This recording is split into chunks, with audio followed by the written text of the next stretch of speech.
so fun. Look at all of you beautiful people here tonight. I am very excited. I'm going to call this meeting to order with a moment of silence and then a salute to the flag.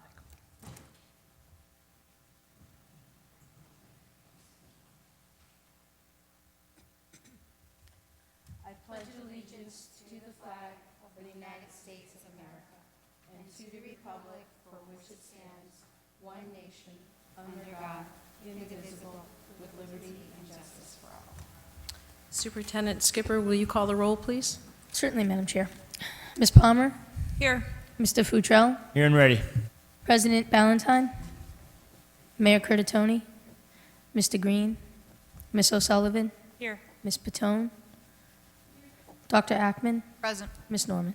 Here. We have a quorum. Fantastic. We have such a fun agenda. Look at all you people. I love it. Our first order of business is awards and citations, and this is a citation of recognition for a woman who I have such respect for, Alice Komek. Actually, should I read it to her in front of the podium? Yeah. Dr. Ackman, can you take the the podium? I'm trying really hard to say. Okay. And Ms. Komek, will you join me over there at the podium? Do you want to take a picture?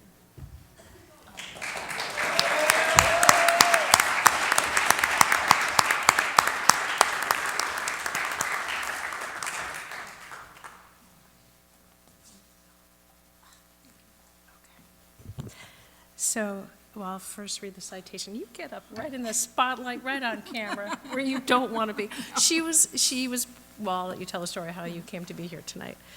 So here's the citation. Be it hereby known to all that His Honor the Mayor hereby offers sincerest congratulations to Alice Komek in recognition of her 34 years of dedicated service to the Somerville Public Schools as the Director of the Somerville Mediation Program. Her leadership has advanced the goal of peaceful conflict resolution, harmony, mutual acceptance, and respect within schools in the community. His Honor the Mayor extends his very best wishes on this memorial occasion, given this 29th, Mayor J. Curtatone. So that is for you. Oh, you're not going anywhere. Stay put. Look at your adoring fans.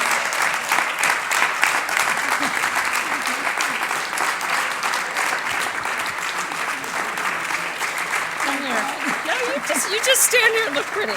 I've had the distinct pleasure of years of coming to multicultural fairs and knowing what you've done for the community, but then also as a parent at the high school, I've seen your work in action, and you actually, one of my sons was a peer mediator for several years, and would often come home and say, quote, Ms. Komek. And so I know both what you do on the big scope for school culture and how you've helped to improve that, and how you have worked and mentored so many kids, and you have developed mediation skills that they use at school, but that will be with them forever. You have made generations of kids better people, better students, better, I'm sure they'll be better leaders in their community and whatever work they go on to do. So I honestly, as a parent and chair of the school committee, I could not possibly thank you enough, because I know it's been years and years of work, and you started at a particularly tense time in Somerville's history, and you found a way to, not through punitive measures, but through constructive community building, to really create a very positive culture, and that was not easy. And it speaks a lot to both your head and your heart. So thank you. Thank you. Oh. Do you want to say something? We're now going to take a 5-minute recess so everyone can Fantastic. congratulate. Oh, you should. Brent? I just want to let Ms. Komek was not brought here. You were brought here a little under false pretense. Do you want to tell that story? Well, I thought the basketball team was going to be honored tonight. That's what the basketball coach told me.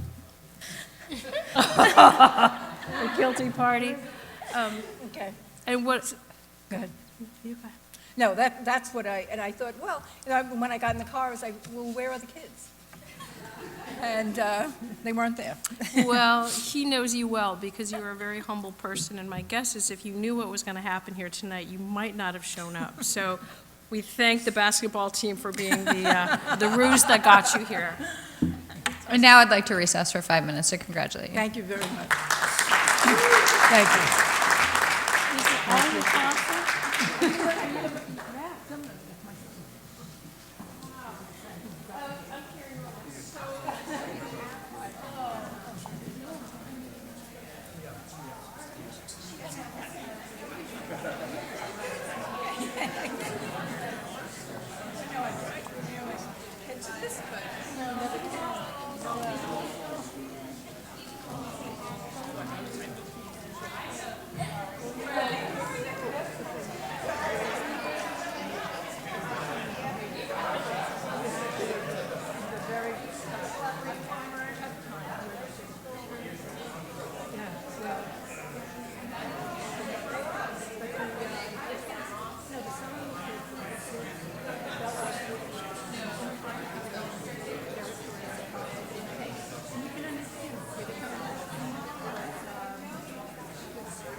Yeah, and it was very hard. It was very hard. But I think, but in the end, I knew that we were going to do it. Yeah. Well, I've been working with the Attorney General's office on doing landlord tenant. And so I was trained in mediation by then. And then when schools, when this started erupting into the racial problem, they called and asked me what I could be willing to come into the school, the high school, to help them resolve what was going on. And so I did. And then there was racial problems in Walden High and in Medford High. So I went to those schools. And then we started programs, and so we had programs at all three schools. But it was, the thing was, it was just, the kids needed it, and they really bought into it. And that was the thing that was wonderful, that and I said, I'm going to train them.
I am going to call this meeting back to order because we have a very full agenda.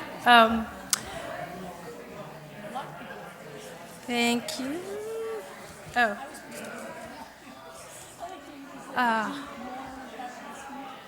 Okay. I'm going to move to, I'm going to take an item out of order. We're going to next take a field trip, the Healy field trip, which is, let me put on the old reading glasses. Item E, the second trip, 3 students going to DC for the National History Day, and we are very lucky to have their teacher with us right now. And can you introduce yourself? Here, let me turn that. Madam Chair, my name is Deshaun Simmons. I'm the 5th and 6th grade ELA and social studies teacher at the Healy. Tatiana, can you close it now? Sorry, Deshaun Simmons, 5th and 6th social studies teacher at the Healy. And 7th graders Ruthanna Kern, Avery Cole, and Lily Thompson approached me in the fall about being their faculty advisor for a small project that they were working on at the time. And of course I said sure, being my students in the previous year. It was a humble beginning of students just wanting to do something for fun, but ended up turning to so much more. These students ended up researching women of the American Revolution and created a 10-minute play in which they wrote, researched, and performed, titled Friendship Between the Pages, the story of Abigail Adams and Mercy Otis Warren. This performance tied first place in their division in the Massachusetts Regional History Day competition and won first place at the Massachusetts State Level History Day competition, which earned this group the opportunity to compete at the national level in Washington, D.C. this coming June. They are the only Somerville students to advance this year, and this is the Healy's first time participating in many, many years. Supporting this group has been such an honor and a privilege for me in my second year in Somerville, and we hope that the school committee can also support us as well to go to DC this June. Thank you very much. Do any of you students want to say anything while you're here? You don't need to, because I think no? Okay.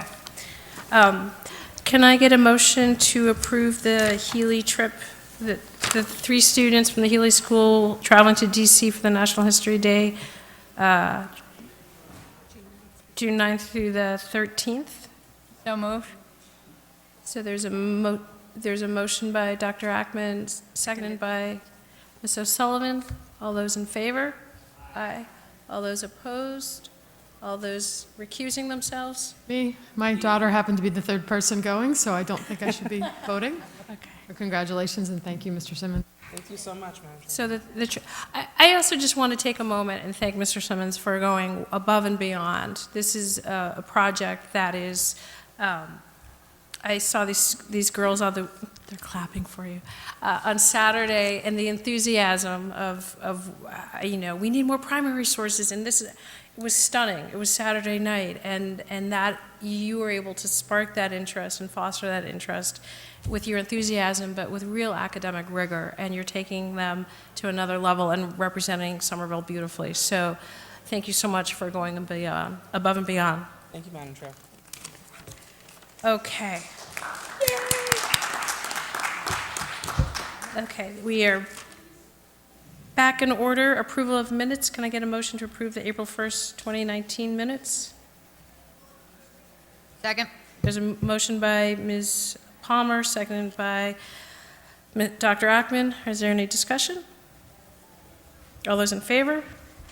Aye. All those opposed? Okay, the minutes are approved. Our next item is item 5, public comment. And I should have read this at the beginning of the meeting, which is in accordance with the Massachusetts Open Meeting Law. Please note that video and audio of this meeting is being recorded and may be shown live on both local access television and on the City of Somerville website, and it will be available for future review.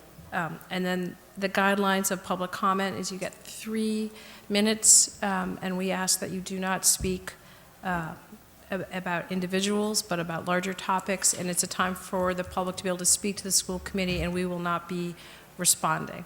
So we have 1 person signed up for public comment right tonight, Lydia Torres. Welcome. All right. Hello, my name is Lydia Torres, and I'm a student at the West Somerville Neighborhood School, and I'm here to talk about the issue of having non-reusable lunch trays in our cafeterias. So every day we spend $70 on lunch trays at the West Somerville. And at first, even though that might not seem like a lot, that's $70 every day, 180 days a year. And in order to buy reusable lunch trays once, you would only have to spend $2,000. So taking $2,000 out of that budget that's already been set aside for lunch trays isn't actually that much. You would make up your money within a month. Also, there's a really major environmental impact. We're participating in an ecological disaster. The little things like lunch trays don't seem little anymore. Everything counts right now. I have friends and classmates who are willing to do whatever it is that we need to do in order to get this done. We can petition, we can fundraise, whatever you need. Just whatever decision ends up being made, all I ask is that it's one that you can defend in 50 years when I'm the adult and when your kids and grandchildren are the adults who will be facing the repercussions of whatever decisions are made now when you have the power to decide what you're going to do about the state of our environment. Thank you. Thank you very much for those very articulate, well-reasoned, and backed up with data argument. Thank you. We love having students come for public comment. We appreciate that. So our next item is report of the superintendent. Oh, I'm sorry. Well, we Ms. don't Palmer? comment or respond. The administration, if they have anything relevant to share, could always mention like recycling program. Absolutely. That would be fantastic. Thank you, Ms. Palmer. Through you, Madam Chair.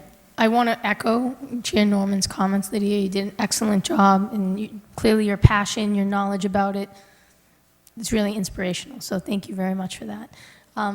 Dr. Curley, would you like to share a little bit about the recyclable piece of what we're moving forward? Because we are doing some expansion, but the trays in particular need to be looked at.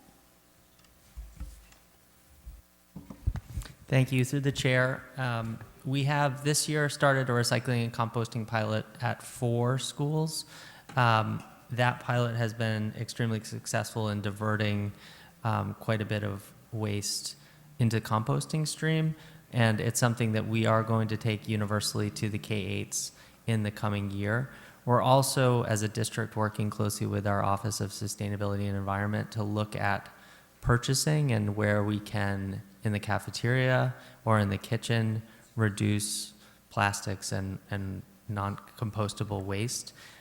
The district is part of a 49 district buying consortium, and so we have to look at where we can cooperate with other districts in the state of Massachusetts to purchase more environmentally sustainable products, and that's something that our Food Nutrition Services is actively working on.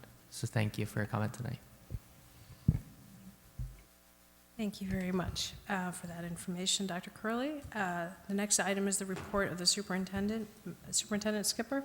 Thank you, Madam Chair. I'm going to take a few things out of order in the report. I'm going to actually ask Dr. Jessica Boston Davis to come to the podium to just be able to give a little bit of information on the equity policy and where we are within the process.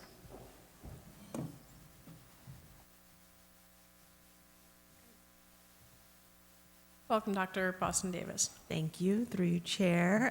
Just to give a little bit of an update, nothing has changed in the policy that's in the packet, but there have been several conversations started and 3 focus groups scheduled for next week. So on Tuesday the 21st, I have a focus group with students, and that will be after school at 3:30 at the Teen Empowerment office.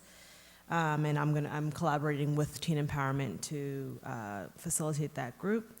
On Wednesday, the 22nd, for all pre-K through 8 educators, there's a focus group from 12:30 to 2 at 8 Bon Air in the central office.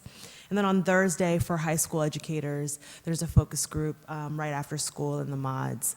So the goal there is to, and today I've also had other opportunities speaking to students, speaking to some kind of getting a preview with some educators around what the policy is discussing and kind of advertising folks to come to the focus groups to really share their thoughts. So that's where we stand so far. I was able to speak to a group of education, a group of leaders today, and just kind of preview with them so far the definition of equity that's been drafted. So looking forward to participation next week in the focus groups. I don't mean to put you on the spot, but Dr. Boston Davis and I met with the Black Student Union today, and union students who were phenomenally concise and articulate about some very broad topics. And I thought maybe you and I can give a quick overview. The equity office policy was discussed, the creation of an equity officer. Do you want to jump in and then I'll fill in the gaps? Sure. So we had the opportunity to attend the Black Student Union meeting today at Somerville High School. It was very, very rich environment to be in. So the students were really passionate. They were able to present things that they are concerned about and also things that they're hoping to see in the high school going forward. And one thing that really strikes me and gets me excited is that there are a lot of seniors presenting. And so they care so much about the high school that they attend. They know they will not be there next year, but they still want to have an impact on the culture of the students coming after them. So that really sticks with me.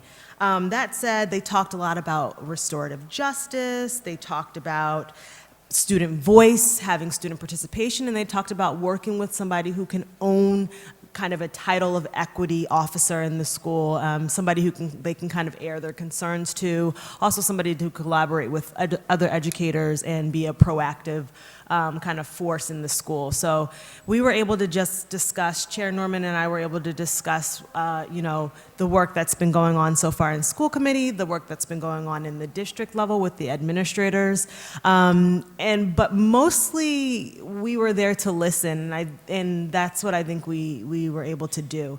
And so I was able to be there for about an hour and took about 40 minutes to just listen, and then in the very beginning got to look at prom pictures, which was also great. So. And after you left, there were a lot of questions about how do we have more student representation on the school committee. They didn't know, any of the students knew, or very few, that we actually have student reps to the school committee, and we need to work on that, to both who comes and who represents and how to have a more active conversation between the students so they know who represents them. They asked a lot of questions about how does listening turn into policy and the school committee, and I said, I can speak for my colleagues. I am sure they will welcome the opportunity to be invited to another meeting to discuss, to listen. I mean, there was a lot of discussion about guidance and how subtly and not so subtly course selection, kids are guided in different paths. So it was a very, very rich conversation, and there were a lot of seniors, which they're checking out. I mean, they only have 2 more weeks of classes, and that they showed up after school, to me, speaks loudly about their commitment to the school and the culture and improving things. Superintendent? Thank you, Madam Chair. And just to remind everyone, but a lot of the work that Dr. Boston Davis has done this year as part of her capstone through the Harvard program has been in helping us to set up for a very successful next set of steps relative to equity in the district. And this has included professional development all the way at the district leadership level, as well as to begin to discuss with principals what do they see as some of their needs within their school communities. So we see this really as just the beginnings of our work on equity. We have a position posted right now, which is a Director of Equity and Excellence, and over the next few weeks we'll be screening that position. And our goal is to have someone outstanding in that role so that going forward, every school will have the support that they need to continue to make equity center and front in their work. So, and thank you. Thank you. Do any of my colleagues have questions? Dr. Ackman?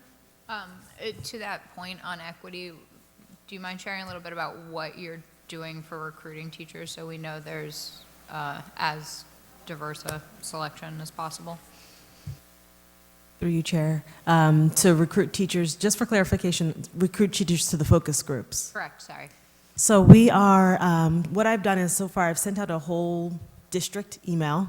I've also talked to all the principals at the principals meeting and forwarding them emails to send to their schools. That has not gone out yet, but hopefully by Wednesday they will send the emails to all their schools. In addition, I've talked to some school reps, going to reach out to all of them by Wednesday for them to print out a flyer that I've created and post that in an area where teachers we'll see it.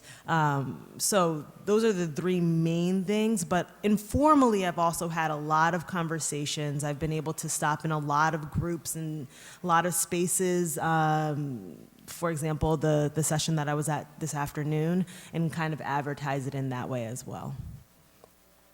Thank you. Further questions? No, thank you very much for that report. Appreciate it. Superintendent, would you like to continue with your superintendent's report? Certainly. I'm going to actually ask Rosanna Parabello, who is the Director of Community Schools, to just come up to the podium. I know that earlier today, as we began the registration, which was a very quick registration for the programming for next year, that it set off a bit of panic in that it seemed like community schools filled extremely quickly. So I asked Rosanna, we've been in dialogue all day, and there's a few updates that I'd like for her to give to reassure the public that are watching that we have seats, and we will continue to be adding additional seats. So, Rosanna. Yep, so today we were saving seats for families to ensure that everyone had equal access to the program. In doing so, the system doesn't recognize grade level, so we filled up fairly quickly in returning students, and it left some space in the younger grades, like pre-K and K, who were the majority of families that were registering today. So we went in one by one and enrolled the families that had been waiting. So there wasn't a wait list per se, it was more of a system error. So we recognized the problem and filled the seats, and we still have capacity to take more students. Thank you. And Rosanna, just in terms of your vision of being able to meet the demand of parents? Right, so I was saying earlier, we build the program based on enrollment. It's not the other way around. So if there's a demand, then if we have the space and we have the staffing, then we'll create the programming. And our vision for this year is to add a classroom at the bigger schools where there is a need. So we're moving forward with that plan. We were already prepared with this. It seemed like the system just didn't go along with our planning. Thank you, Rosanna. And so specifically in terms of the schools, Capuano, West Somerville, Kennedy, Argenziano, those tended to be the schools that had the highest demand initially, given they have a very young population of student that's there in the Brown. So we've worked it out in terms of the space piece so that we can continue to add classrooms. I've been in dialogue with each of the principals, and they in turn are in contact with their staff. So space will not be a driving factor going forward. Susanna, we'll be working. Susanna will communicate and help Rosanna to communicate this out, but we want to be able to meet the need of the parents in the district. Thank you. Do you have any further comments? No, that's all. Other questions, Ms. Palmer? Yes, good evening. Thank you for coming tonight. That was very helpful. One question that I got today was just some parents being concerned from other parents who may have had the experience this morning out of frustration, and then they wouldn't know that they could return. So to what extent we're going to be, obviously this meeting, we can help get the word out on social media, et cetera, but so that all families know that that was a glitch. Right, so I did put a bulletin in, and when the family is enrolled, an automatic email goes out saying that they've been assigned a seat. Do you have a follow-up question? On, so I don't know the system, but if I, like, say I went on and I got locked out because my password didn't work or something, just there was some technical error and I just got too frustrated, how would I know that I could go back now and there would be a spot for my kid? We did have a lot of phone calls, well, not a lot, but there's some families experience that. If they haven't logged in since last year and they were on automatic setup, then that could have happened. So we can easily reset the passwords, but we can put a notice, another bulletin out to let families know that if that's the case. Through you, Madam Chair. And the other thing we'll do is tomorrow with Susanna for communications, we can do a script and we can send that out robocall to the pre-K and the kindergarten parents, and that way they'll get the information. I think that would be great, and if it made sense too, I know a lot of people said, I assume you were inundated with calls, and so the calls were going to voicemail, but if it makes sense to set up on the voicemail just for a week or something too, if you had an issue, blah, blah, blah, with instructions, in case people don't get a live person. No, that's a good idea. Are there any further questions? Superintendent? Through you, Madam Chair, I just want to compliment Rosanna and her staff because in a very short amount of time, she's recognized the need in the district and the demand and been very flexible with that. So even in the summer programming, we've been able to expand seats so that there isn't a wait list. And that's really a first within community schools. So I just want to say thank you on my part for your leadership with that and to your staff, because I think it sets the right tone that we're here for parents, to serve our parents and our students, and community schools is leading the way with that. On behalf of the school committee, I want to thank you for coming to an evening meeting after what was clearly a long, hectic, and hardworking day, and you probably have another day like it tomorrow. So thank you for coming and answering our questions and sharing that useful information. No problem. We want to be helpful and flexible, like the skipper said. Thank you. Oh, Ms. Palmer. Just to be clear, in terms of for accurate messaging to parents, so we are hoping to accommodate both pre-K, all spots, and on up. So pre-K is included in that universal goal. Yes, I think if you talk to a lot of those families tonight versus this morning, they were all enrolled. I think it was just a matter of giving us time to process it. And we were helping a lot of families in the office who have a hard time with the system, so we were trying to manage the phones and helping live parents who can't access the system so easily. So I just want to reiterate the gratitude, because I know the amount of stress that families were expressing today. So I think there's going to be a huge amount of relief, so thank you. Thank you very much. Thank you. Superintendent? Thank you, Madam Chair. So in terms of my report, before we go into early education, just a few congratulations to Somerville High School senior student athletes Robert McCarthy and Isabel Silva for earning recognition by the Northeastern Conference for their academic and athletic achievements over the past 4 years. Both students have excelled in the classroom and in their respective athletic endeavors throughout their time at Somerville High School. They have also demonstrated exceptional leadership and a deep commitment to their community. Robert is a 3-season athlete who has earned varsity letters in cross-country, football, and in both indoor and outdoor track and field. He is also a member of the Student Council and president of the class of 2019. He will be attending Harvard in the fall and plans to major in computer science. Isabel is a 3-sport athlete who has earned varsity letters in volleyball, swimming, and softball. She's a member of the National Honor Society, serves as an officer in Best Buddies, is an officer of the senior class, and also teaches Sunday school. Isabel will attend Northeastern University and plans to major in computer science and math. We want to congratulate both Robert and Isabel, and thank you for representing your school and our community so well. Last week I had the opportunity, as many of you did, to attend the 2019 Career and Technical Education Senior Awards and join in celebrating the more than 100 Somerville High School seniors who completed their Chapter 74 requirements, I believe it was 164, and are preparing to move on to the next phase of their journeys. I was honored and incredibly proud to recognize their work and their commitment to their school community. This is an annual event that is coordinated by CTE students and staff.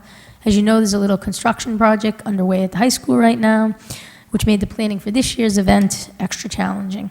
But the CTE team was clearly up to the task, putting together a wonderful event that included an amazing array of hors d'oeuvres for guests to enjoy in the cafeteria prior to the amazing award ceremony, and a joyous awards presentation in the auditorium. Congratulations to all. Thank you for your work, and to Mr. DeSimone for his leadership. As the school year winds down, students and educators are eager to share what students have been learning throughout the year. There will be many award ceremonies, concerts, student celebrations that are taking place, moving up ceremonies. Please check the district website calendar or your school calendar or newsletter for information about the upcoming events. Among the events is a very special one, which is our Special Olympics celebration, which we hold annually. I hope you can join us at Trump Field on Broadway on Thursday, May 23rd, for an afternoon of fun and celebration as we cheer on and support our incredible Special Olympic student athletes. This is a free family event that takes place from 9 to noon. We're hoping for good weather, and it's always a wonderful event to be part of, and we hope you can join us. Finally, I just want to take a moment to thank so many of our community partners for the support that they give us throughout the school year. It's hard to imagine that we're nearing the end of another school year and very much into preparation for the summer break. Our work as educators is enhanced greatly by the ideas, the passions, and the commitment of our many, many partners. We're thankful for you and for the work that you do for all of our students. With that, Madam Chair, I'm going to ask Dr. Q to come to the podium so that she can introduce her team and to be able to share with school committee and with the public all of the great work that's happening in our early education department. I think, as you know, as part of our goal for the school committee, we've shifted our focus all the way back into birth and earlier. And that is a real collaboration through all of early education, right up until we do kindergarten readiness. So with that, Dr. Q. Thank you so much. Thank you for the opportunity to present this evening, and special thanks to the school committee and also to Superintendent Skipper and Assistant Superintendent Abeta for their forward thinking and continued support of early education in our district. Much appreciation. So I just want to introduce our team first. I'll have them stand up and introduce themselves so you can hear who they are and what their role is. Hi, my name is Heidi Gibbon, and I am an early childhood instructor. I am Valerie Gilchrist.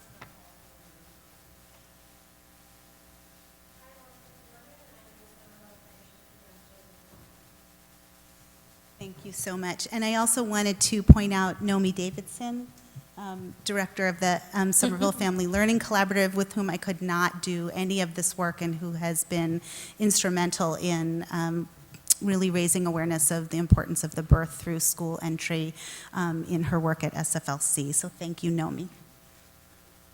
So tonight I'm going to give you a brief overview of what's happening in early education in our district and in our city.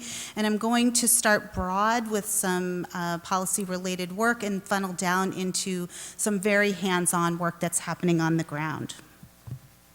Let's just make sure that's working. Yes. So as Superintendent Skipper mentioned, school committee has this wonderful goal that has guided our work for the last few years to develop a comprehensive plan for universal kindergarten readiness so that we can support intellectual, physical, and social emotional growth from birth to pre-K. And that has guided all of the work that comes out of our office. We do this work in Somerville in a very unique way. We do it through what's called a mixed delivery system, and this is a few definitions from research and national reports. This is when services and programming are really offered through a variety of ways, through connections with providers such as Head Start, licensed family and center-based childcare, public schools, community-based organizations, and are supported with a combination of public and private funding. And you'll hear more about that in a bit. To support expansion of an early childhood system, in the mixed delivery way, we can really offer new opportunities to, that benefit both public schools and programs across a community, and it really leverages our existing capacity and expertise in public investment to support early learning. It really has and has shown nationally to have the potential to more rapidly expand the availability of high-quality early education, at the same time offering families a choice of settings. So this mixed delivery work is what you're going to hear about next. This isn't exactly new to Somerville. So when I first got here, Nomi Davidson helped me map out the landscape of the work that she'd been doing for many, many years. And we're unique in having had preschool in our public school system for quite a long time, and when there was funding through the CFCE grant that is part of Nomi's work, being able to work in partnership with centers. And when the parameters of that CFCE grant changed, it shifted some of the work back onto the district in new ways. The Early Learning Challenge grants and the Race to the Top funding in 2011 to 14 really made our district look carefully at what our role was in the early childhood landscape, and actually made our department a reality. So this is my 5th year in this role, the 5th year of this role. And and was enabled us to be able to do the work that we're doing. We also, at that same time, through the Early Learning Challenge work, began to onboard instructional coaching and think about the different ways that early childhood instructional coaches can have an impact in the mixed delivery system. For the few years after the Early Learning Challenge grant, we were fortunate to receive strategic planning grants through the Department of Early Education and Care at the state, and we established the Ready to Learn, Ready for K initiative. At the same time, we're participating in By All Means through the Education Redesign Lab. So this is really a lovely, perfect storm of work for us to establish a foundation of high quality, access to high quality early education and care, which resulted in us receiving a Commonwealth Preschool Partnership Initiative grant this year, $1.5 million over 2.5 years. Please see the email that I sent today asking you to reach out to your representatives in Senate, asking them to continue funding this. It is a tentative funding, it is not assured, and so we must continue to advocate for this funding. It is now in the Senate, right, in the Senate. So hoping that it will pass there and we'll be able to continue this funding. With this funding, we are able to hire Alyssa Corrigan, our coordinator, and hopefully a third coach in order to meet the increased need that will happen in the 13-plus centers that we'll be serving. The next graphic is just another way to look at some of the work that we're doing. So you see Somerville Family Learning Collaborative, and then this stretch from the summer baby work that I know you've heard so much about from Nomi and her team, with the SPYC, Somerville Partnership for Young Children, and SPS, all together sort of under this rainbow of work that ranges from outreach to family engagement to mental health supports to tuition assistance, which I'll be talking about in a little bit. So from this Commonwealth Preschool Partnership Initiative grant, the Somerville Partnership for Young Children was born so that you could have another acronym to look forward to. So this is the SPYC, and where this fits is underneath the Early Ed Steering Committee, which is basically functions as my advisory board for early education and consists of people from Head Start, universities, health and human services, Summer Promise, and public schools all sit on the Early Ed Steering Committee, and underneath that is now the Somerville Partnership for Young Children, which I'll be talking about now. I'm not going to go through each one of these elements, but these are the elements that the state has asked us to address in the Commonwealth Preschool Partnership Initiative grant in a way that's responsive to the needs of the specific Somerville context. We've put them into 3 broad categories: quality, comprehensive wraparound, access, and oversight. These should sound familiar to those of you who've been part of the By All Means work, and they directly parallel that work and the metrics that we've been thinking about there. And I'll unpack some of these now. So the goals for the Commonwealth Preschool Partnership Initiative work are really to think about broadly Somerville Early Ed for Somerville families. We know right now that, and I've mentioned this before at Community Cabinet, that we have centers that aren't serving in Somerville who don't serve Somerville families, and we have Somerville families who go elsewhere for their child care. All of this is fine and in many ways, and people are entitled to a choice, but what it means is that we're often outsourcing our child care to other communities, and that we are using our valuable resources to serve children who don't live in Somerville. And this is something we'd like to see shift, because we know that there are families who don't have access. So some of our overarching goals for the CPPI grant are to have equitable access for all children as early as possible, affordable, high-quality early education options. To do this, we are going to have to engage in a comprehensive outreach and awareness strategy about the importance of early education and care, and build a consortium of highly engaged, high-quality partners and scale it in the community. This is what we know is going to lead to universal kindergarten readiness. And these are just some of the voices of our partners. And our partners right now are Head Start, the Elizabeth Peabody House, YMCA, Dandelion Montessori. Those are our initial active partners right now, but we have many other active partners who will be coming on in year 2 and year 3, including Bigelow Cooperative, the Open Center for Children, Bellas Manitas, Pooh and Friends, Treehouse, and Bright Horizons Teal Square. So we've worked with, in some capacity, with all of these centers already, so these are not necessarily brand new relationships. And some voices of those partners are, what are our goals for ourselves to really elevate the story of early childhood in Somerville at the municipal level so that everyone really understands the challenges and the values, and that our coaches and other professionals can support teachers and engage with them right in their environments. And people really expressed an interest in wanting to work more closely with EEC as a partner, with the Department of Early Education and Care, which we were really happy to see because there can be set up sort of a contentious relationship between that state body and the center-based programs. Really building an institutional infrastructure so that our child care centers in our city are not marginalized. How do we boost the system?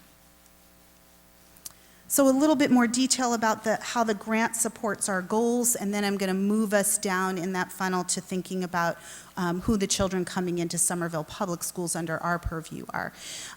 But in the short term, the funding has added capacity in new positions in the form of Alyssa Corrigan's position as the Somerville Partnership for Young Children Coordinator. She's overseeing the grant, but also helping to establish and building foundational systems that will help support and onboard our partners. It's like a small startup company. And it'll also enable us to have an additional instructional coach. And then we're working with the special education department to think about a position. We have one now, but to add capacity there, to have an itinerant special education service provider who can provide IEP services for children on IEPs in our center who we know in some cases there are families who are rejecting IEP services because they can't leave their work in the middle of the day to take a child to do walk-in at a local school building. What if somebody could come to a center and actually provide services while the child's in childcare? We're also thinking about supporting our goal of how do we develop infrastructure to sustain the efforts and the system. So that's going to be a coordination effort with other entities, and I can talk more about that if people have questions about that. It's also offering us the ability to pay for much needed technical assistance to do this work. We're working with the Ounce of Prevention organization out of Chicago to help us with tuition assistance and salary parity, and what are other communities across the nation doing, and how do we afford consultation on that. So that's been very, very helpful to us. Sometimes it's free, and sometimes we are paying consultants to help us know and do what we don't know. One of these places where we are putting a concerted effort that I mentioned earlier is an outreach strategy. You'll be hearing more about that in the coming months. We're working closely with SFLC, with Sarah Davila, with the Enrollment Center, with Summer Promise on how to develop a unified outreach and awareness strategy about the importance of early experiences for all families in Somerville. And then it's providing amazing resources for our partners to help them with overall quality and attaining professional development experiences and attainment of a QRIS level. QRIS is the state's quality rating system. The grant asks them to achieve level 3 in a certain amount of time, within the next 2 or 3 years.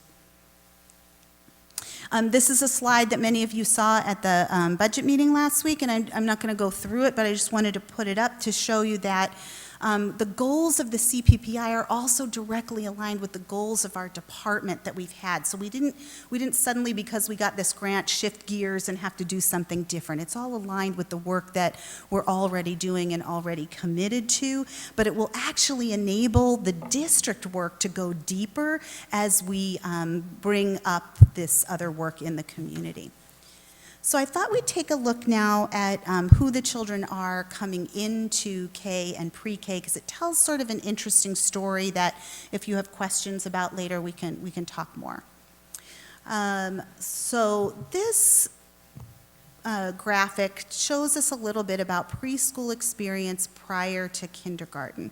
And what's interesting here is that there are about 18 to 20% of children who are coming into kindergarten. So if we look at children who come in with no experience at all, so that's that 4% at the top, and kids who are coming in non-Somerville centers, so centers who are that are outside our sphere of influence, that's that 14%. Plus, there may be some in that 15% of sites that are other Somerville centers that we haven't partnered with at all, because we don't partner with every single one, that are outside our sphere of influence where we can't control quality, we can't have an influence on quality. And so part of our goals are to really think about how do we make that sphere of influence more far-reaching so that we can be supporting families who are coming in. It's also really interesting that we are at 4% of children coming into kindergarten with no prior experience. I can almost know, when I look at the list of incoming kindergartners, I can identify almost every center, whether it's in Somerville or not. So they're actual centers, right? It's not mystery centers. This number has been decreasing over time, and yet readiness is not always increasing. So what's happening? How do we boost our sphere of influence over centers, with centers? And preschool is sort of a similar story. It used to be, I think a few years ago, it was like 45% of kids came into the SMILE program with no prior preschool experience, and this year we're at 25%. I was really shocked by that number. So their kids are going somewhere, but is it a quality experience? That's something we have to interrogate more deeply and make sure we're making connections in the system to align our work. Then the other, just one more data point that I wanted to offer is home language. And we see this is kids coming into kindergarten. The big red section is children who are native English speakers. The 17% is Spanish speakers, 8% Portuguese, and then Haitian Creole, Nepali, and other moving around to the top of the circle. What's really interesting is when you look at preschool, 11% of the Somerville Public School preschool children are Spanish speaking. Sorry, that color is a little bleeding in there, but that's the 11% there. And so one of the things it shows us is that the demographic of the SMILE program does not necessarily match the demographic of the incoming kindergarten class. And so that is a clue to us that kids who are speaking other languages, other children from other cultures are not necessarily coming in at the same rate or with the same equity in terms of their access to Somerville Public School programs. And so it speaks to the need for us to continue to do this mixed delivery work. So just to recap some of this SPS pre-K, there are 232 seats. Interestingly, we've done a little bit more outreach this year, just a little, and the registration is up ever so slightly. There's a little bit of an uptick in how many people registered in that first round. We seat almost everybody when all is said and done, and what I call the South Station board goes, like when people find out that they get into their other preschool or this or that, it all shifts around and everybody is seated and there's not a waiting list of families who don't have a seat anywhere. The waiting list that Regina Bertaldo keeps are people who have a seat at Capuano but they want to go somewhere else. So just something to think about. We have, approximately, we think 500 to 600 4-year-olds in this city. 426 are coming into kindergarten. 2016-17, we had about 846 births. So we know from our past work that people flow in and out of the city and are leaving for various reasons related to housing, et cetera. But it is something to think about, like where are children? So we have to do more outreach and awareness, and we know that families need care until 5:30, as evidenced by Rosanna's presentation and how quickly people jump on the after-school programming registration. Enrollment alignment with after-school is still an issue for families and something Rosanna and I have talked a lot about, and that Mary Skipper and Almia Beta and I have talked a lot about as well. So I'm going to shift gears in these last few slides and talk a little bit about the curriculum work we've done. We're really, really proud of it. and this is where our coaching team really shines. We've been working for the last year and a half with Noni Lasso at the Harvard Graduate School of Education and her partner Kelly Kulsrud. They have a consulting firm called Lectio. The grant will continue to help us pay for their consults with us. And when I got here, any of you have heard this, there was little to no presence of early education and SMILE curriculum anywhere on any websites. You couldn't find it. And so now we have a very vibrant somervilleearlyed.com website with all of our open source materials on it. I'll send you all a link to it if you haven't seen it. Check it out, Somerville Early Ed. And together we developed a balanced literacy curriculum that is aligned with what's happening in the rest of the district that highlights 4 essential practices. Noni Lasso calls them the non-negotiables. We call them the essential practices. For oral language and concept development, fine motor drawing and writing, expressive and written language, and phonological phonemic awareness and phonics. And underneath those are key strategies that we've been working on all year to support teachers in really understanding the why we need to do these and what the dosage and duration is so that people maintain fidelity to some of these practices. They don't happen in a vacuum, and I'll show you 2 important ways that that is true. One is that we're helping teachers, and teachers have been able to articulate this very well this year, that all of this literacy work, it can't happen in now it's time for 15 minutes of literacy work and never again, well, shall we see this, which was some of the practices that we were seeing in the past. But it all comes under this work with big ideas. The picture on the left is from one of our Head Start classrooms at Capuano, where they have been studying birds. And we're trying to help teachers to see that children need to have their work grounded in big ideas, in in-depth studies, often known as the project approach or project-based learning. Animals are living things, and some can grow in an egg. Birds have feathers and can fly, but some cannot. And you see there on the right a KW chart that preschoolers made about what they know about birds and what they want to know about birds. And this drives the unit. How long were they studying birds, Valerie? Yeah, about 4 weeks, but it will probably continue because the kids will remember things and then it will become sort of iterative and move on. So as opposed to getting away from that preschool thematic approach of this week frogs and next week ocean and the week after that cars, they're really working towards deep, big idea work. There's Valerie on the left at the Ramps Challenge at Capuano, and Lori Height, preschool teacher at Capuano, doing a motion walk. This is force in motion science unit. The big idea, force is required to put an object in motion. Things move with pushes and pulls. Things change speed. Things change direction. Helping children to really dig into these big ideas, and then underneath that is the vocabulary and the really high quality literature and storytelling, all of which connects those essential practices and is far reaching into math and science as well, so that integration of curriculum. And then just a couple more slides to talk a little bit about coaching and the work that Valerie and Heidi have done. This is Heidi working with Stephen DeBenedictis at West Somerville in the preschool. They've done, that should actually be 3 9 to 10 week cycles, not 2. Sorry about that, little mistake.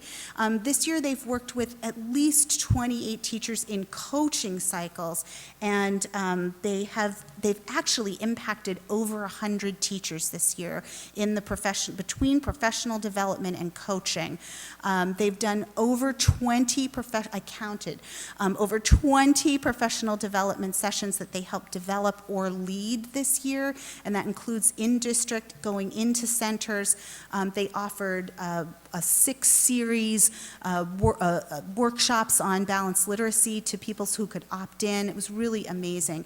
And they've impacted over 400 children if we think about all the centers and classrooms that they have worked with. They also go into classrooms and offer in-classroom support in order to model that. They are nothing short of amazing, and we could not do this work without them. So I really applaud your work. The last 2 slides, I'm going to talk about some of our next steps and what we're looking forward to in the coming year.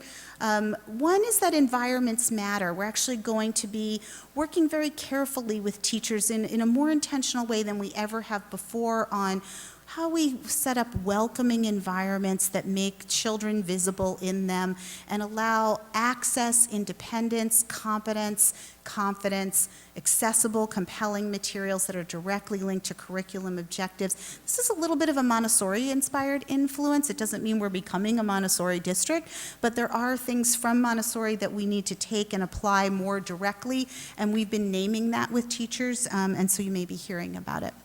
So our next steps overall, we've talked, again, moving from the big picture down to what's actually happening in classrooms with children, developing an outreach and awareness campaign, universal and targeted, continuing our work with SFLC, Summer Promise, out of school time, health and human services. How do we support positions and infrastructures through interagency collaborations? And then to coordinate our efforts with our partners to implement the CPPI systems, things like single point of entry, which many of you are becoming familiar with through the By All Means work. How do we create a door through which any family can come to find and get what they need? And if they need tuition assistance, how are we offering that to them? And workforce development. This is a crisis right now in early education and care. Every day we hear about the revolving door of staffing, and we need to do some direct work in the mixed delivery system with workforce development. And then finally, curriculum alignment and quality through the coaching and professional development efforts. We are continuing that curriculum development in balanced literacy, math, science, anti-bias education, and equity, and then digging deeper into KESI and pre-K report card data. And the next time I present, I hope to have some much needed data that we haven't had before from our preschool report card. So thank you. Wow. Great work, great community building, great work on behalf of our youngest Somerville residents and students who are not in Somerville, from Somerville. Thank you, cannot say enough. Any questions from my colleagues? Ms. Patone. Thank you, through the chair, to you, Ms. Q. Thank you, first of all.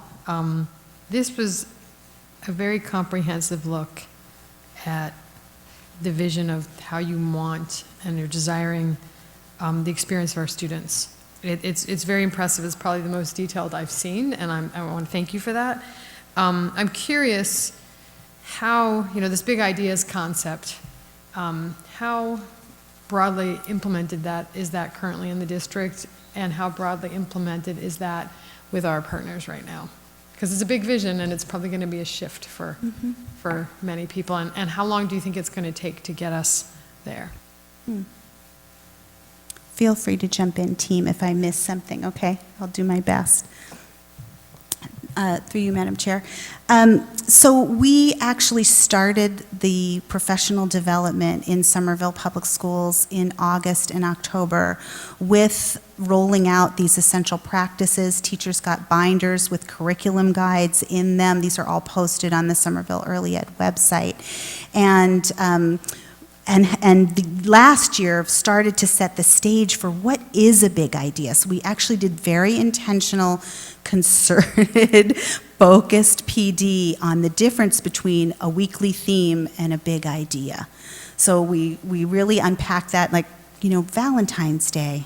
You could do Valentine's Day and spend lots and lots of time cutting out hearts for one day worth of work, or you could think about Valentine's Day as people send messages to each other to show each other they care, or set up a post office in your classroom. And people started to get that. I think it's starting to be something that's just part of the work, and we know this because how many teachers, 6 or 4 at Capuano, are doing this as their goal? 6? I think 6 of the preschool teachers at Capuano set working on big idea guides as their professional practice goal for their goal setting this year, and realized that it would actually be good to set a group goal around this because they could work together and collaborate on it. So they looked at big ideas that they wanted to explore, engaged the coaches, and then are creating their own big idea guides.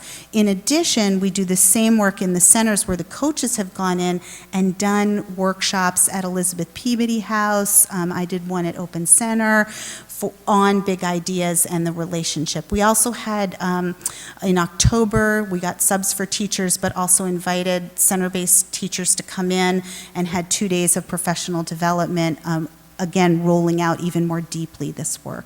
So it's catching on, and people are starting to see like going deeper really means that they can spend more time doing small group work and really unpack some of these concepts more deeply. Is there anything else I'm forgetting about that? It's easier than, in a lot of ways, than having to like whip your head around and, okay, frogs are over, time to do cars, right? Get the car box out, like whoosh.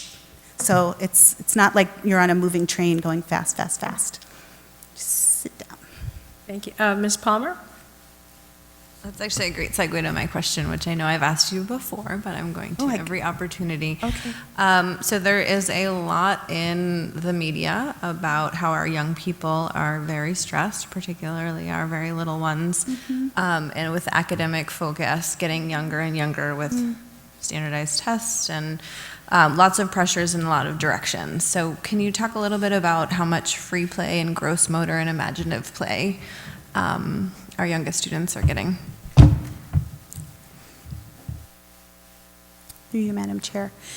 So, Ms. Palmer, are you talking specifically about outdoor play or just in general across the whole day? Just so I understand. I think both would be great, yeah. And just how much emphasis is placed on it in our district. So one interesting thing that we've seen come out of this big idea, it's not happening, it could be happening more, but we're starting to see a little inkling of it, is one of the pieces of project approach for young children is about field trips and bringing in experts. And when we first introduced this to teachers, they were a little daunted, like, oh my gosh, I've got to like plan another field trip and I have to get a bus and how am I going to do this? And we said, no, no, no, no, no, no, no, no, no. This can be a walk around the neighborhood to really explore what's happening, and the expert could be somebody who's right in your midst. It doesn't have to be this big extravaganza.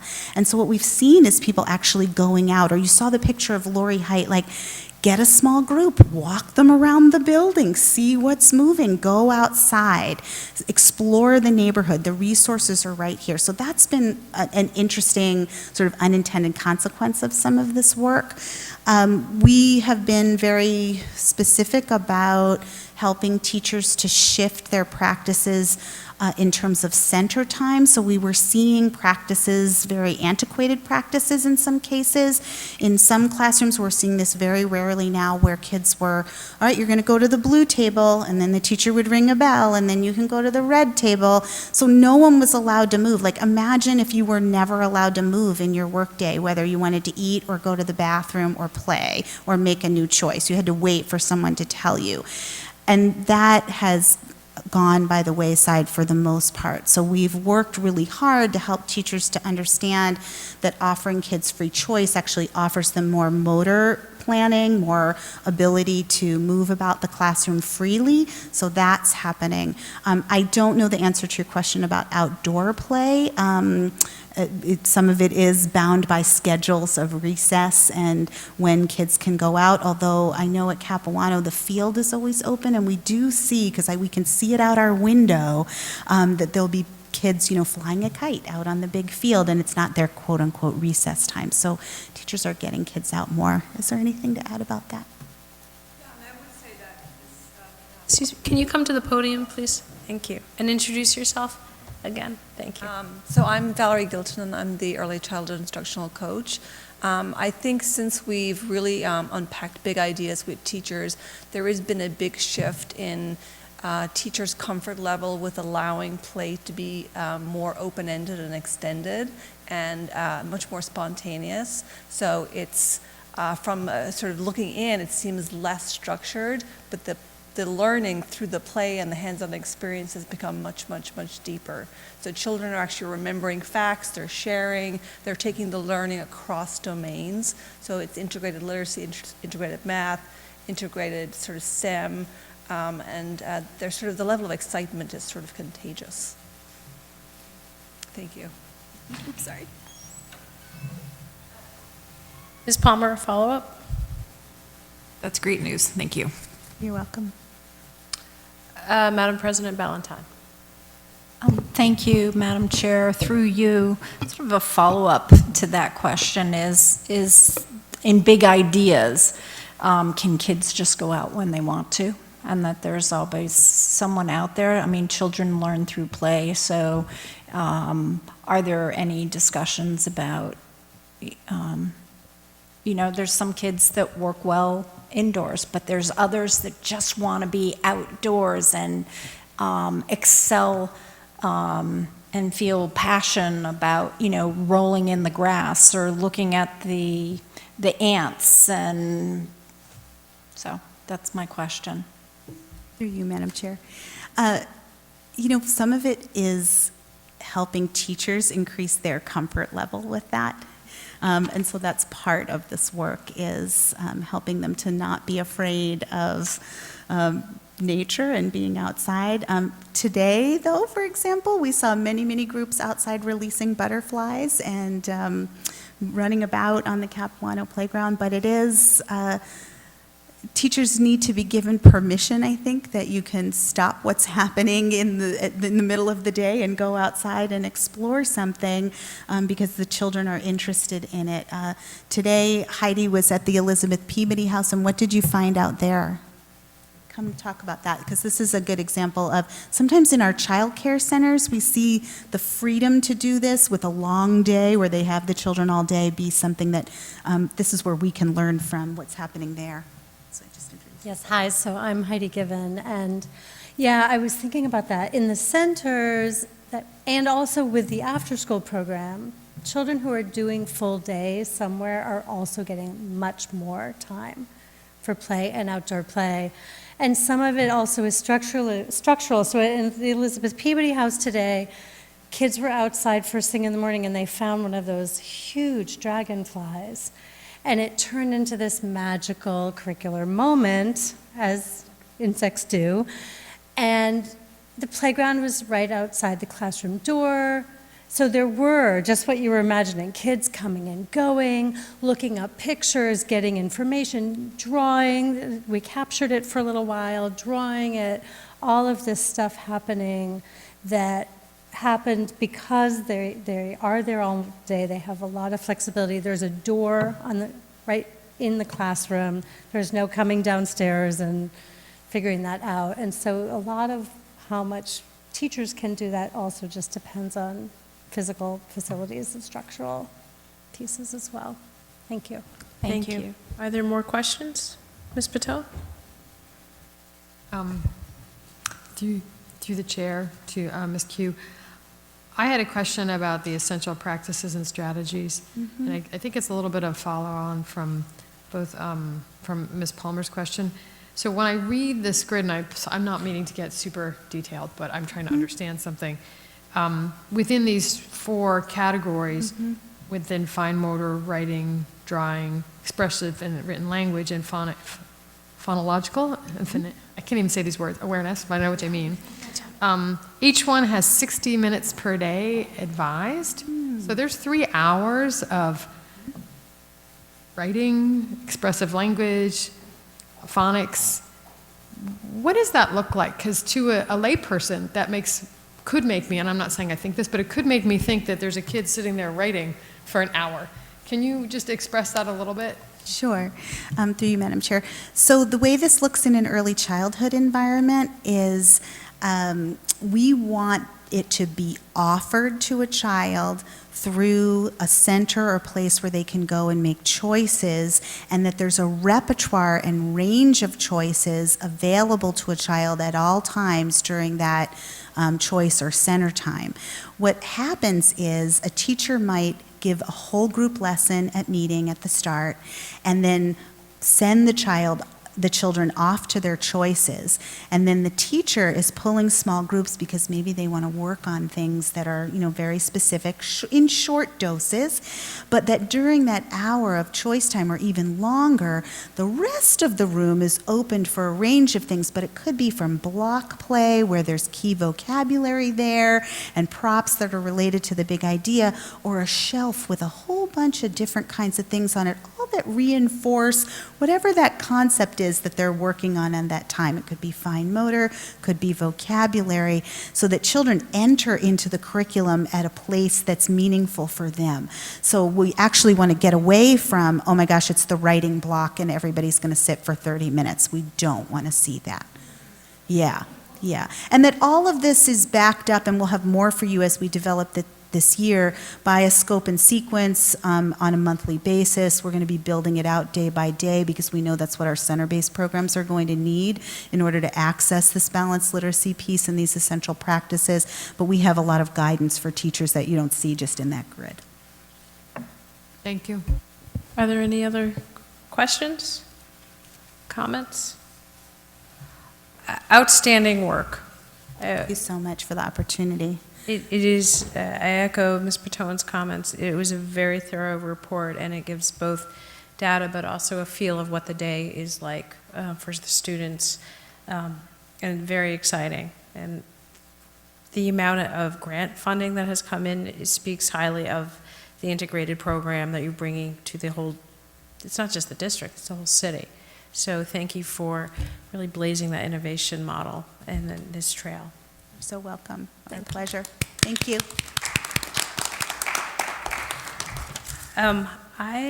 Because we're doing a lot of things in all kinds of wacky orders tonight, I'm going to just stick with this section, get through it, and then go back and we can do the reports. So our next item is item C, Superintendent's Evaluation Plan.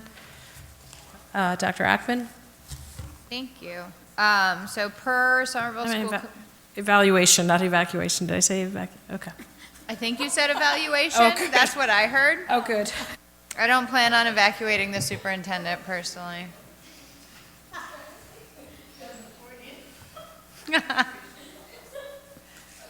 Okay. So per Somerville School Committee policy GCO R3 and CBI and our legal obligation as a school committee, I'm putting forth the framework for the superintendent's 2019 evaluation.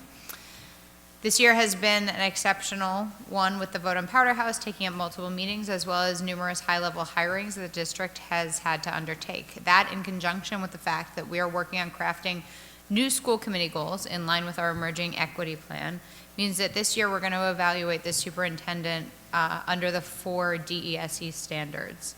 The necessary artifacts to inform the evaluation are already posted in our Dropbox.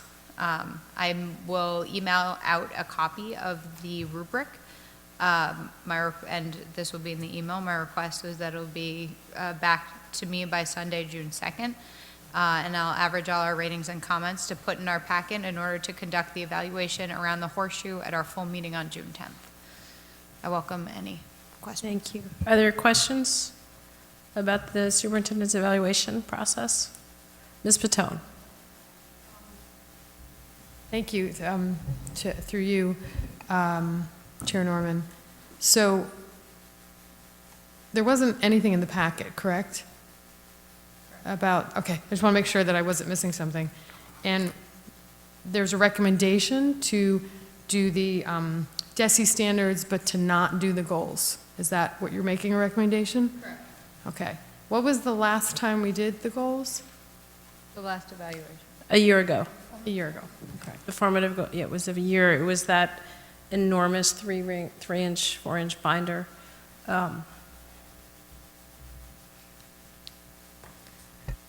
you have a follow-up? Yes. Yes.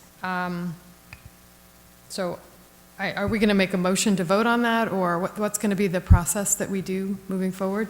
Because this is a deviation from what we normally do, and I think it's a deviation from our policy, unless I'm wrong. I might be wrong. So Dr. Ackman, can you speak to that? Yeah, so in reviewing our policy, which we actually amended on February of 2018, there is no need to vote it in.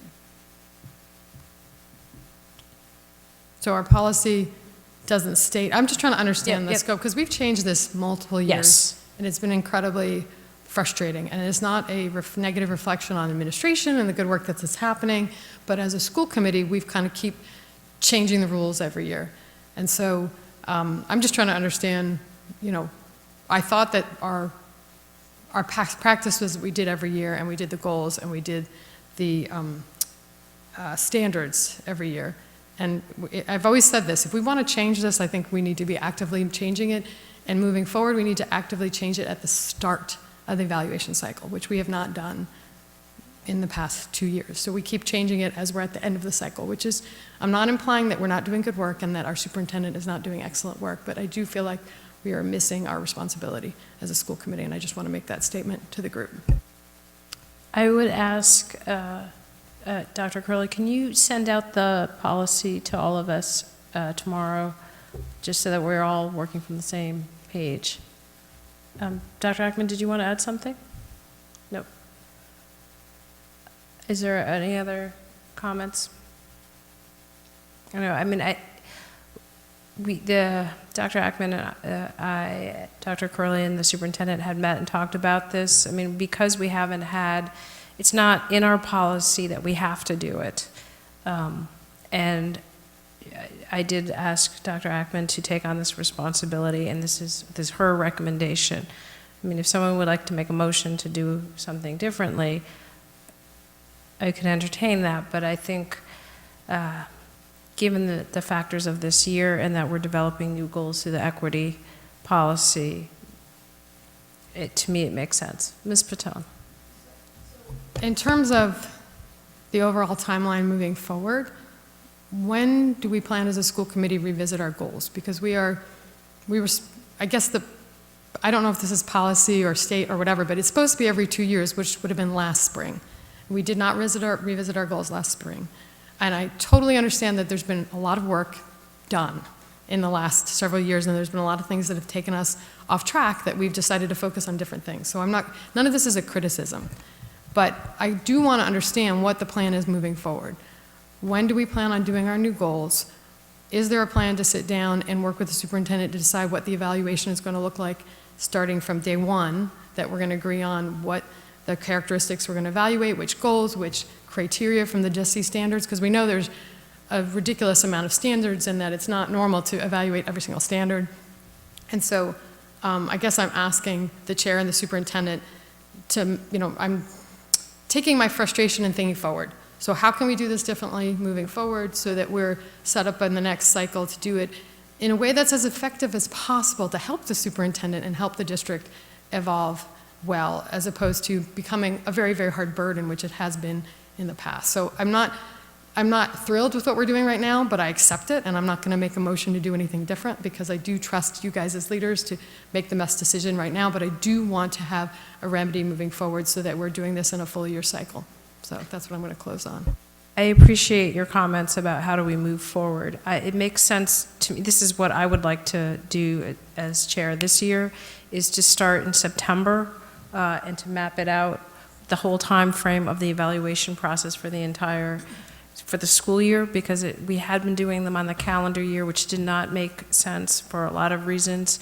And I would like to do that, especially anticipating at least 3 seats will be turning over, that to map out in September what the whole school year would look like, including the superintendent evaluation. But I think there's a number of other things that we really need to do some serious planning, especially with at least 3 new members joining us. I agree that it needs to be more predictable, more systematic. So that is my plan as a chair. Yes, Ms. Patel. So is there going to be a recommendation that, I'm just putting an idea out there, I'm not saying this should be it, but that is the Rules Committee going to be asked to look at the procedure and redefine the procedure? Is it going to be something that there's an ad hoc committee that does this? Is it something that maybe people should possibly be willing to work on over the summer for a little bit, because to get a game on? Again, I'm just throwing ideas out there. I trust you guys to come up with a plan. I am not prepared to speak to that at the moment, but those are excellent questions. Yes. Mr. Futrell. Yeah, I'm I'm fine to go along with what we're doing tonight, with the vice chair's recommendation. I also, I do, I'm kind of, maybe I have less personal frustration with it, but I totally agree with what my colleague Ms. Batone is saying in terms of our, we have at least for the last 2, maybe 3 years have been inconsistent in how we've applied the goals and evaluation cycle, and it does feel like every year that we kind of change it to suit the moment. So I guess to be forward-looking, my ask of whatever the process is to get to this, my ask is to look out 3 school years. So, fiscal year 2020, 21, 22, to map out and say, here's the month that we plan on revisiting the goals, and here's when we're going to start and finish a superintendent evaluation cycle. Because I think the goals and the eval cycle need to, as we know, they need to be tight with each other. And I think 3 years gives us at least, if we set goals every 2 years, then 2 will fall somewhere in there. So my request is at least a 3 years, looking out 3 years cycle of eval calendar and goals review calendar. Thank you for that comment. I'm just, I actually think, going back to Ms. Batone's comment, that I think we've done something different for at least the last 4 years. And it makes it much more cumbersome, and we wind up spending a lot more time talking about the process, and it's not predictable, and I don't think it's working well for the superintendent or the school committee. I think that is fair to say. So are you agreeing, or would you like to weigh in, Superintendent Skipper? Through you, Madam Chair, I just wanted to offer a comment. So I think that the plan that we had with long range, where we had identified the 3 buckets of work, is the right plan. So we had talked about equity, the assignment, and weighted student formula. And then we had talked about formation of goals along those 3 buckets of work. I think, unfortunately, given the amount of deliberation time for Powder House, I think we all agreed that from the spring that we could not do further work in those 3 buckets. It would make sense come fall to pick up with them. I think the good news in terms of the equity is that despite creating an actual goal, we actually made a lot of progress in that area. I think in the other 2 areas, assignment, we acknowledged that we would start in the fall with enrollment and then build toward assignment, because they're different things. And in the weighted student formula, that is something that we would, you make the goal, which we already have, which is that we would run a mock weighted student formula, having looked at values come spring. So I think we actually have, I think we have a lot of the material for the goals. What we need to do is to actually take long range and actually dedicate it to actually creating the goal formation. I think one of the things to sort of think about or to grapple about is whether or not the goals for school committee are 2 years or actually 3. Because, I think, like, for instance, in our goals, if you go back to what we did last year in the process, where we looked intensely at the goals, roughly half of the goals we actually met or we exceeded, which left us with the other 3. And so, it wouldn't be very hard to look at those 3 and see what further progress has been made on them. But really, the 3-year cycle kind of affords us the opportunity to not only meet, but to exceed them. So you might want to think as a school committee, as we get into the fall, about doing the 3-year cycle, particularly so that in terms of election, given it's every 2 years, that you have some carryover of the goals, and it's not up to a brand new group of members to sort of take somebody else's stuff or to decide they want to go in an entirely different direction, because that just doesn't lend itself to making progress. So I think, in terms of September would be the time that we would do what we had talked about doing, which is the subcommittees, and then creating the goals within the subcommittees and popping that to the broader school committee. I don't think that will take too long, given we've already defined the buckets of work. So, and I, more than anyone, would love to have that in place for the fall. I think it's important. It's what we do educationally. We form goals in September, October as educators, and that's the cycle that we have in terms of measuring our progress toward them. So, And then at the end of the first year, you're really looking at the goal and saying, how much were you able to accomplish? We acknowledge that some of these goals are longer term, which is why 3 years might actually, and you don't necessarily have to have all goals 2 years or all goals 3 years. You can acknowledge some of them are going to be a 3-year goal because to do an assignment process is going to require that much time, or a weighted student formula. Whereas with equity, you could actually make benchmarks every year that you can say, this is 1 year's worth of work, 2 years worth of work, et cetera. So I appreciate, saying like come fall, we hit the ground running, and that's what we do. And just to clarify, when I say plan it out in September, I don't mean just what will the evaluation. I would actually like to map out the dates and get the meetings on the calendar long in advance, because we often get to spring and all of a sudden trying to find any time on the calendar is an impossible task. It's a much more comprehensive, something that's more sustainable, because this has not, year after year has not been a great use of anyone's time. Right. Through you, Madam Chair. So just to not overlook Dr. Curley's exquisite work, but he actually did send a memo back in the fall with dates. I think the challenge was that Powder House came, and we knew that both the work leading up to and the work for the deliberation there was just not enough bandwidth. But he actually, if you go back to that document, he actually mapped out the entire year for both the evaluation, but even more importantly, the goals, right? I mean, this is what it's about, is the progress we're making. So thank you for that, Dr. Curley. The fall seems like a dim memory. It's been a very full year. Are there any more discussion or comments on this? I appreciate all of the questions. Ms. Palmer, are you moving on to the next item? I just want to weigh in that I enthusiastically support this streamlined version at this stage. So thank you to Dr. Ackman. Thank you for that comment. Okay, we are now moving on to item D, MCAS harmless resolution. Ms. Palmer, would you like to speak to that?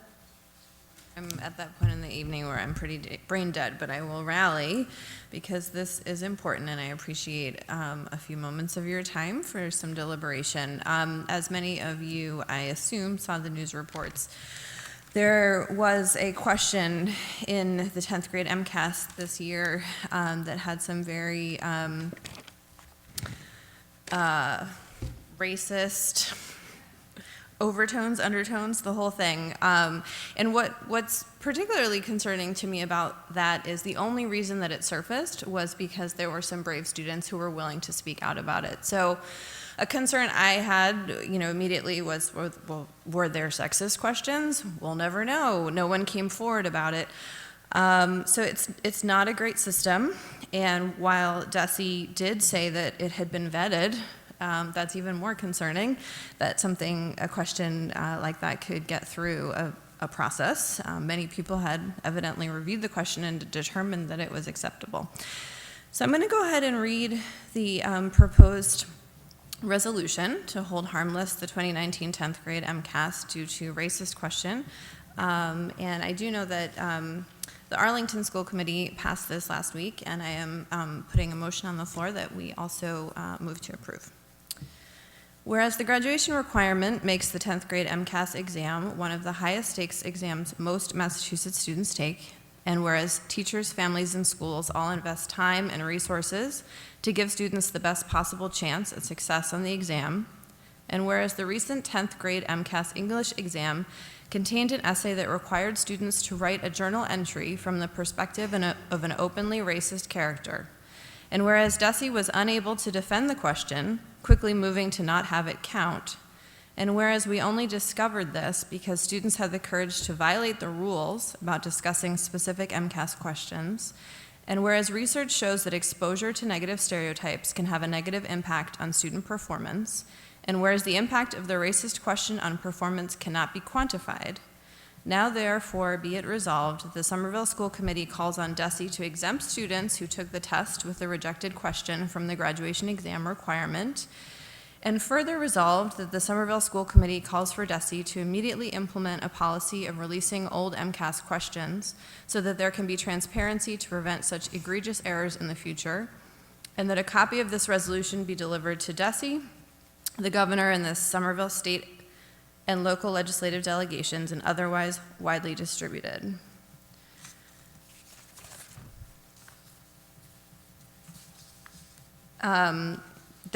There's a number of letters and petitions and press releases that went around, but I do want to call out a couple of data points. Particularly, decades of research demonstrate that African American, Latino, and Native American students, as well as students from some Asian groups, experience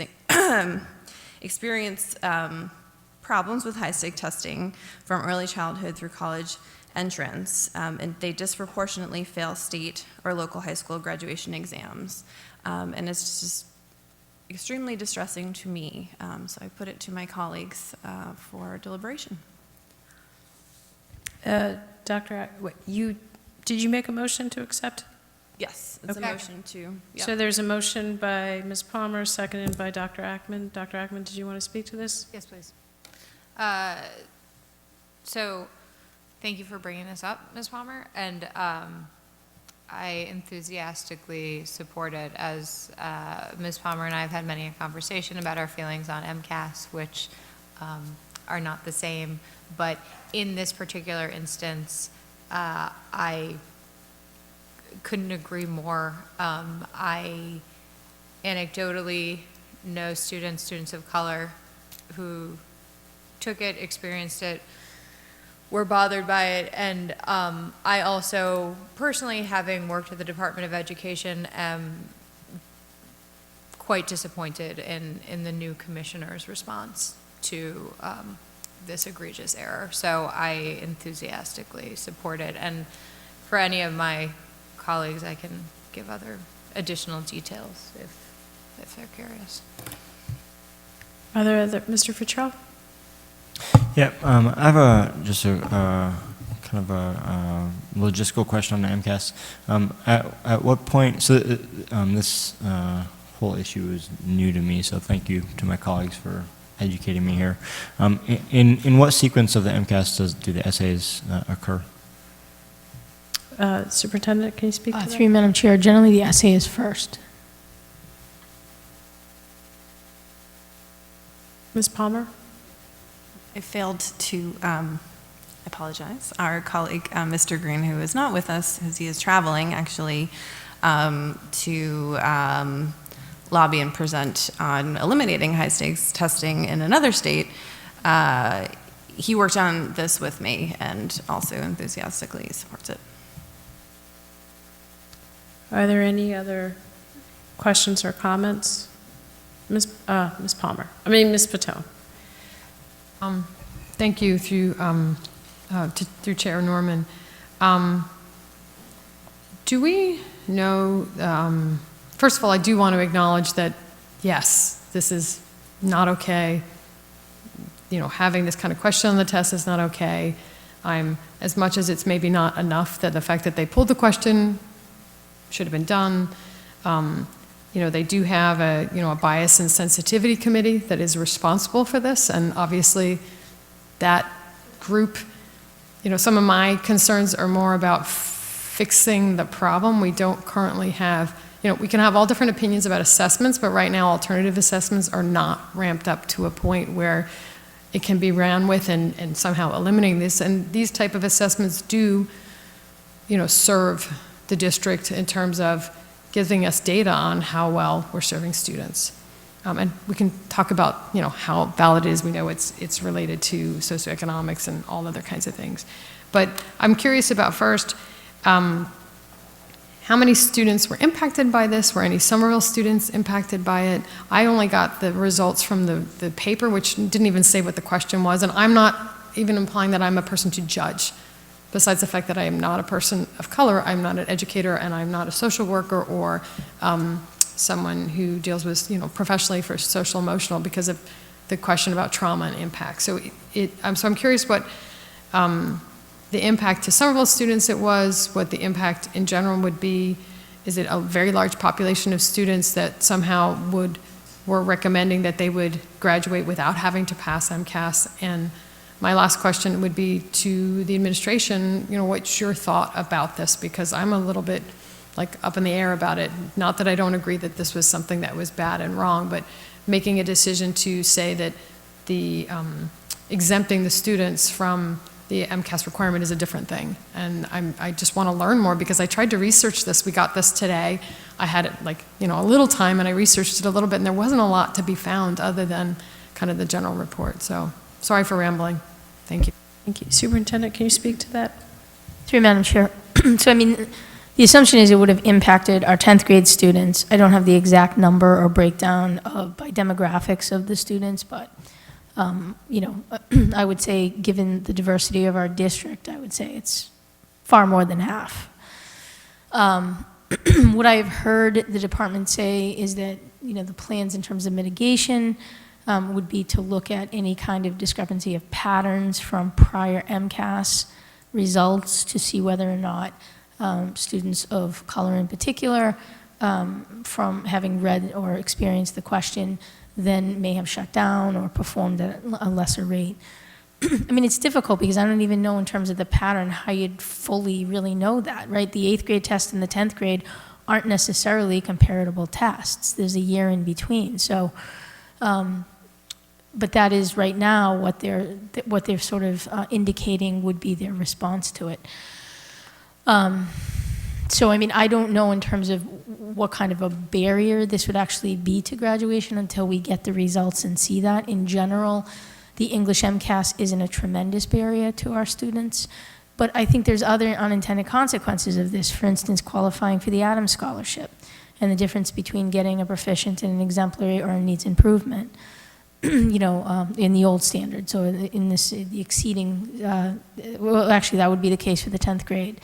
So, would a student of color who experienced this test performed at a proficient level still, but could have performed at an exemplary, or perhaps a needs improvement, which still would qualify to graduate, but could have gotten a proficient and therefore could have qualified for an Adams. So, I mean, I think the response has been somewhat linear right now and not necessarily looked at the broader impact to the students. I think the other thing I just wanted to mention on the resolution itself is it indicates that the old MCAS questions aren't released, and in fact they are released. My understanding with this particular question is it was piloted, and so in a prior exam, and so therefore they don't release, they always will test particular questions for use on a future MCAS. Those questions aren't released because they obviously want to use them on a future MCAS. So my understanding is this question or something similar to it appeared in some form on a prior test and was not flagged. That's my understanding of it. Which in this case, we might want to reference all questions. But again, I don't know how that weighs into their ability to be able to diagnostically try certain questions. I mean, I think my hope is that additional information comes out. I mean, this certainly, I sit on the AAAC, and I certainly have brought this up and will be bringing this up in the next meeting, which is, what is the very concrete methods by which the department will be looking for these discrepancies? How will they handle the situation of student performance that doesn't rise to the issue of a graduation competency, but certainly speaks to less performance by a subgroup or individual students of a subgroup on the test. So, and it isn't just Somerville High either, it's also Full Circle Next Wave. Ms. O'Sullivan? Thank you to my colleagues for bringing this up. I agree, it's an egregious situation. And also agree that the response from DESE has been very thin. My colleague, Ms. Patone, echoed a lot of what I was going to say, so I don't need to say it again, thank you.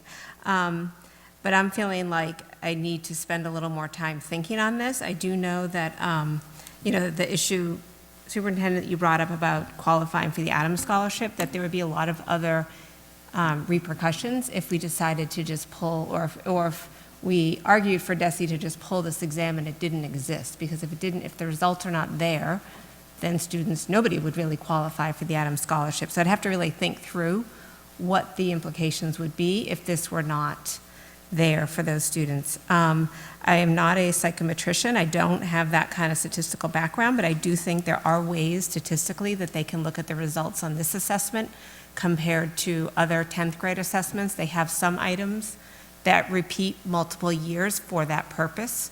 So I do know that there probably would be a statistical way to measure the impact, but I can't really argue for it.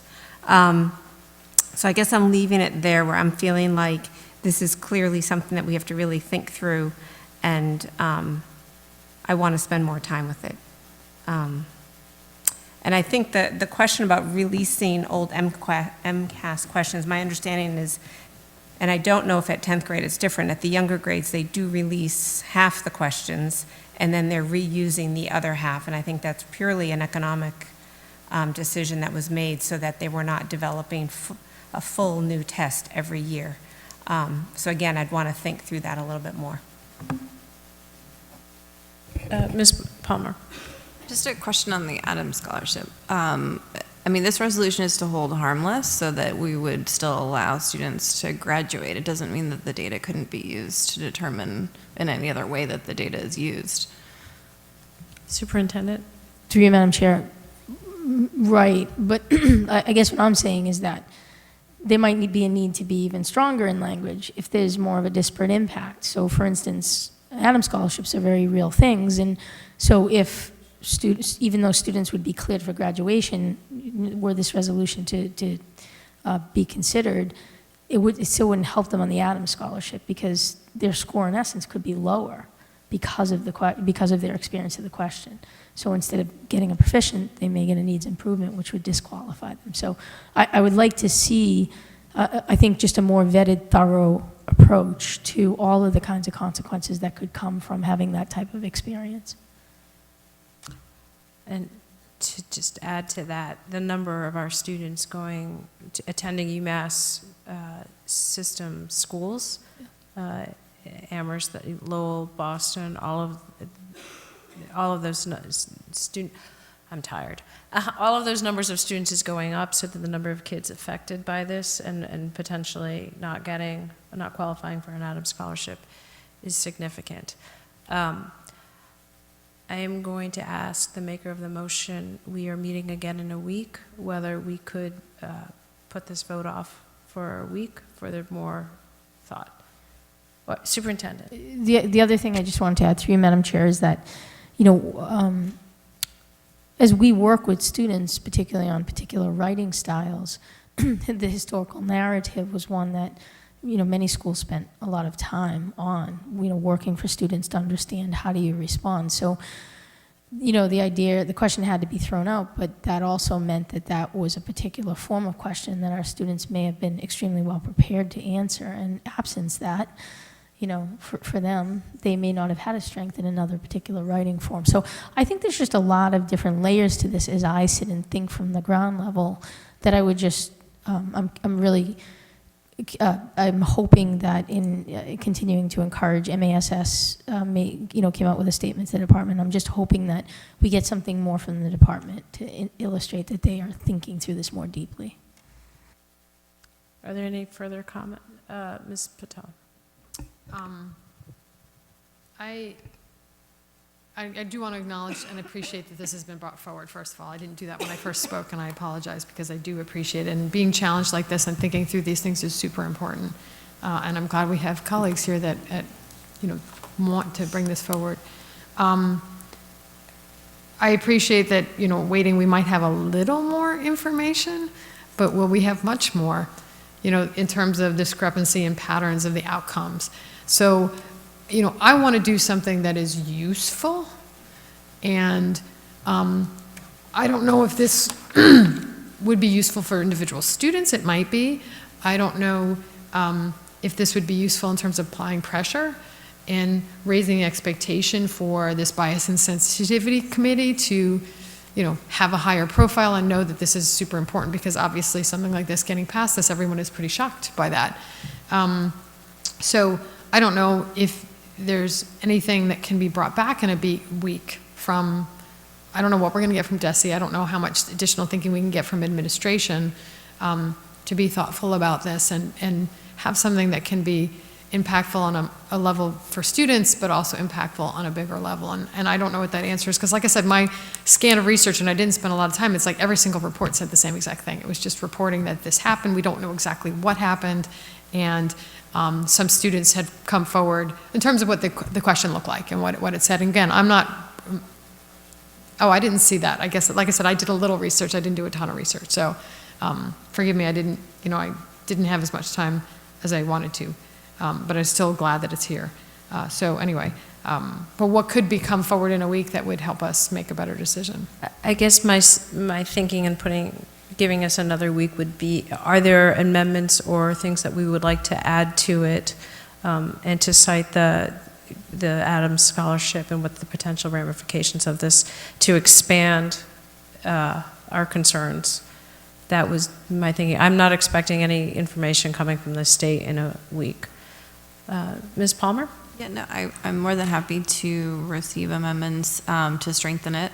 I mean, I think acknowledging that standardized testing, the cultural and racial gaps that exist and historically, right? I mean, that they have always existed. So, I mean, I think the statement could be strengthened, but I would definitely like us to say something on this. Okay. So I think we're going to table it till the next meeting. If anyone would like to make amendments to it, please have them prepared. If you have them ahead of time, that can be put in the packet. That's awesome and very helpful.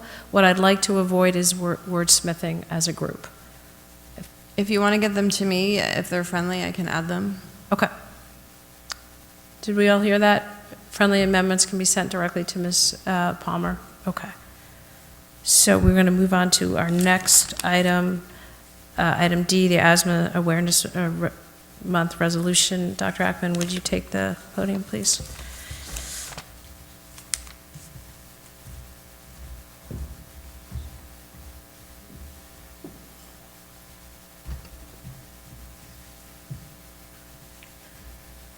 Ms. Norman? Thank you. So this resolution was passed by the City Council last Thursday. This month is Asthma Awareness Month, and it's a resolution in support of it and informative. This is very dear to my heart. One of my sons has outgrown it, but was asthmatic for many years and multiple trips to the ER in the middle of the night. And we've also lost some very dear people to me excuse me, I'm a little choked up, from asthma. So we're going to first watch a PSA that was produced by Peter DeMarco, who is my next door neighbor and good friend, having to do with the death of his wife, Laura Levis. And then we'll read the amendment, the resolution.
She was beautiful. She was smart. She was funny. And she was very strong. I loved her. She was my wife. And Laura had asthma. And asthma ended her life. She had an attack when she was alone one morning around 4 a.m. Instead of telling anyone, she decided to walk on her own to her local hospital.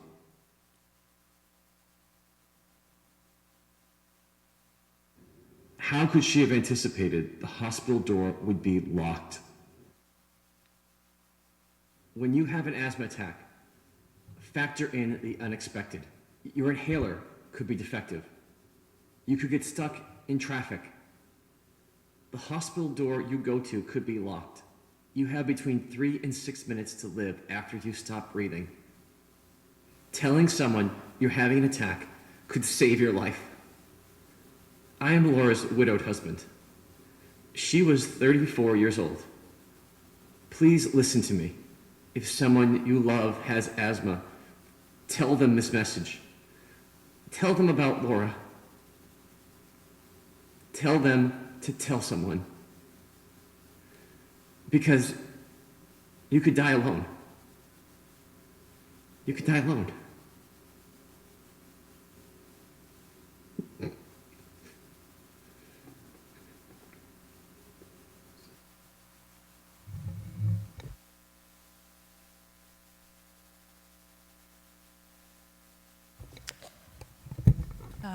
So one of the things I will say about Peter DeMarco is he is not looking for anything punitive after his wife's death, but he is, with such grace and dignity, launching a campaign to work on both correcting the system failures in the first response, but also to get out this message about asthma and telling someone. And so the City Council has passed this resolution, and I'm going to read it, and my motion would be for the school committee to endorse the recently passed Asthma Awareness Month resolution. Whereas asthma has reached epidemic proportions in the United States, affecting an estimated 25.9 million people, and whereas asthma is a long-term inflammatory and potentially life-threatening disease in which the airways of the lungs constrict, causing wheezing, breathlessness, chest tightness, and coughing, and whereas asthma is one of the leading causes of childhood hospitalizations, long-term illnesses, and school absenteeism, accounting for nearly 10.5 million missed school days a year. And whereas in 2017, 352 Somerville Public School students have had an asthma diagnosis, representing 7.1% of the district students. And whereas the community of Somerville grieves the loss of two beloved young people from asthma attacks in the fall of 2016, Lori Levis at age 34 and Jemai Furtado Cooper at age 10, just as we are mourn any asthma-related loss of life in Somerville that may not be known to us. And whereas our community seeks to do all it can to prevent another tragedy, and whereas 10 people die each day of asthma in our country, and whereas each year nearly 2 million people are rushed to the emergency room from asthma, and whereas exposure to highway pollutants can cause or aggravate asthma, and many Somerville residents live close to major highway traffic, and whereas asthma as a disease is unpredictable, and each attack can differ from any other, and in some cases leaving only minutes for a patient to receive life-saving medical care, thus requiring awareness of the possibility of severity from first responders, family, friends, caregivers, neighbors, and the patients themselves. Whereas the community of Somerville seeks to ensure the safety and well-being of every resident and will continue to pursue and promote public education, reduction of exposure to asthma causes and triggers, and the adoption of emerging practices to rapid first response. Now, therefore, Mayor Joseph A. Curtatone and the Somerville City Council hereby proclaim May 2019 Asthma Awareness Month in Somerville. So my motion would be for the Somerville School Committee to endorse this recently passed resolution. I'm looking for a second. Second. So the motion on endorsing the resolution on Asthma Awareness Month by Ms. Norman, seconded by Ms. Patone. All in favor?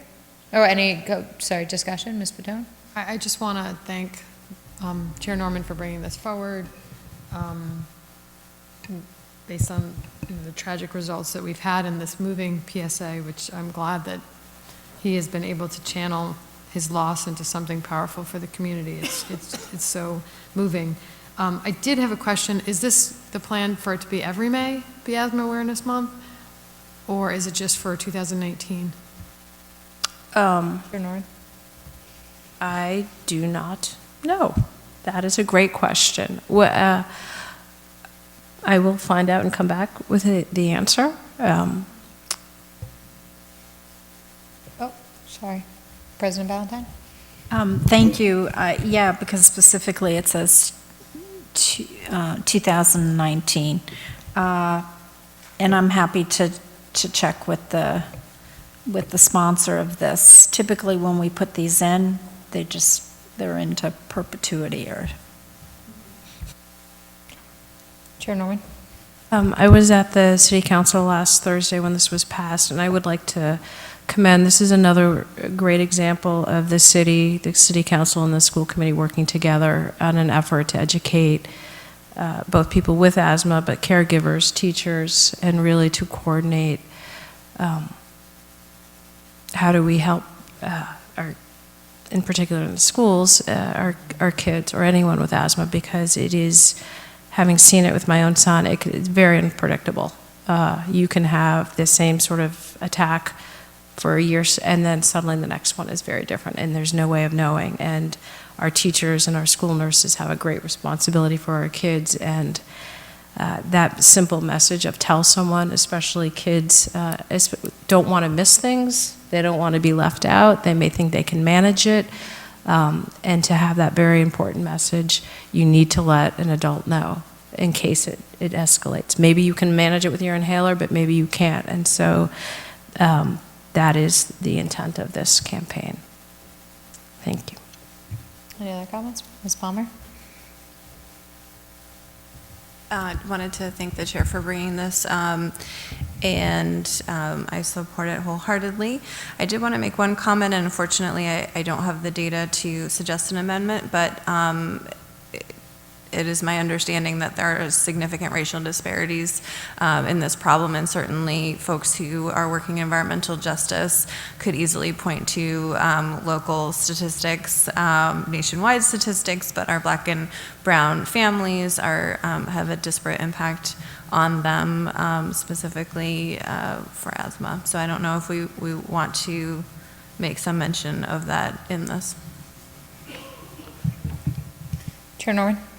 There was some discussion of this there was a public safety subcommittee chaired by Councilwoman Jesse Kling, and that's why he was here earlier, but he needed to go, asking those kinds of questions, and especially our families in public housing and the quality of that.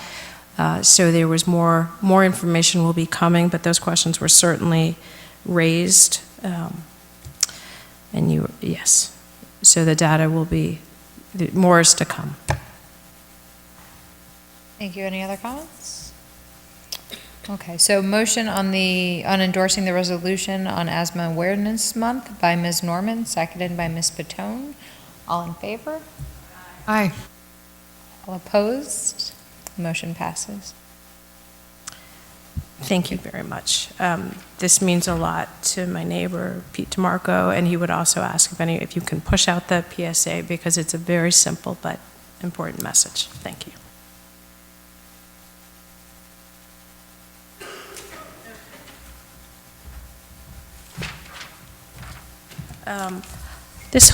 This meeting has been, we're going to go through this section. I think we're going to go back and of the reports, only do the one from the public hearing because I think it's timely.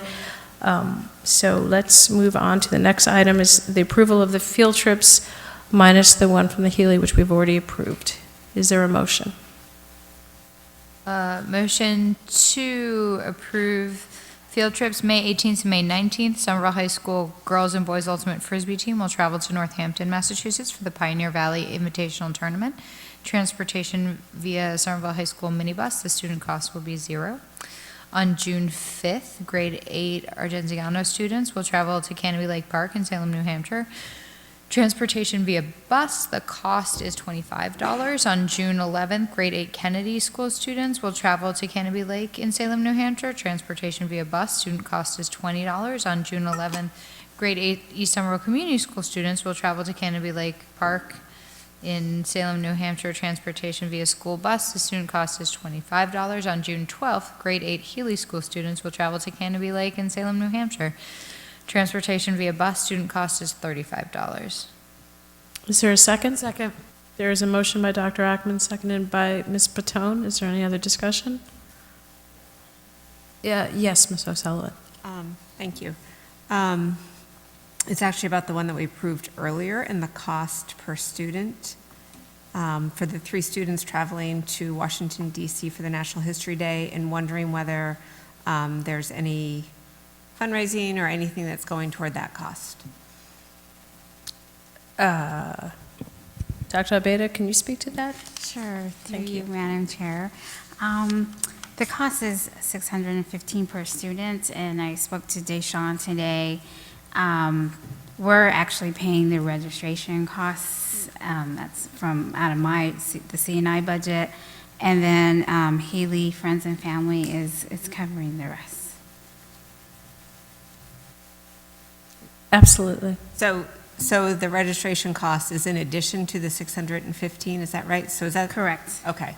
So that's not the total cost. That is what the students would bear, except that Healy Friends and Family are covering that portion. Is that right?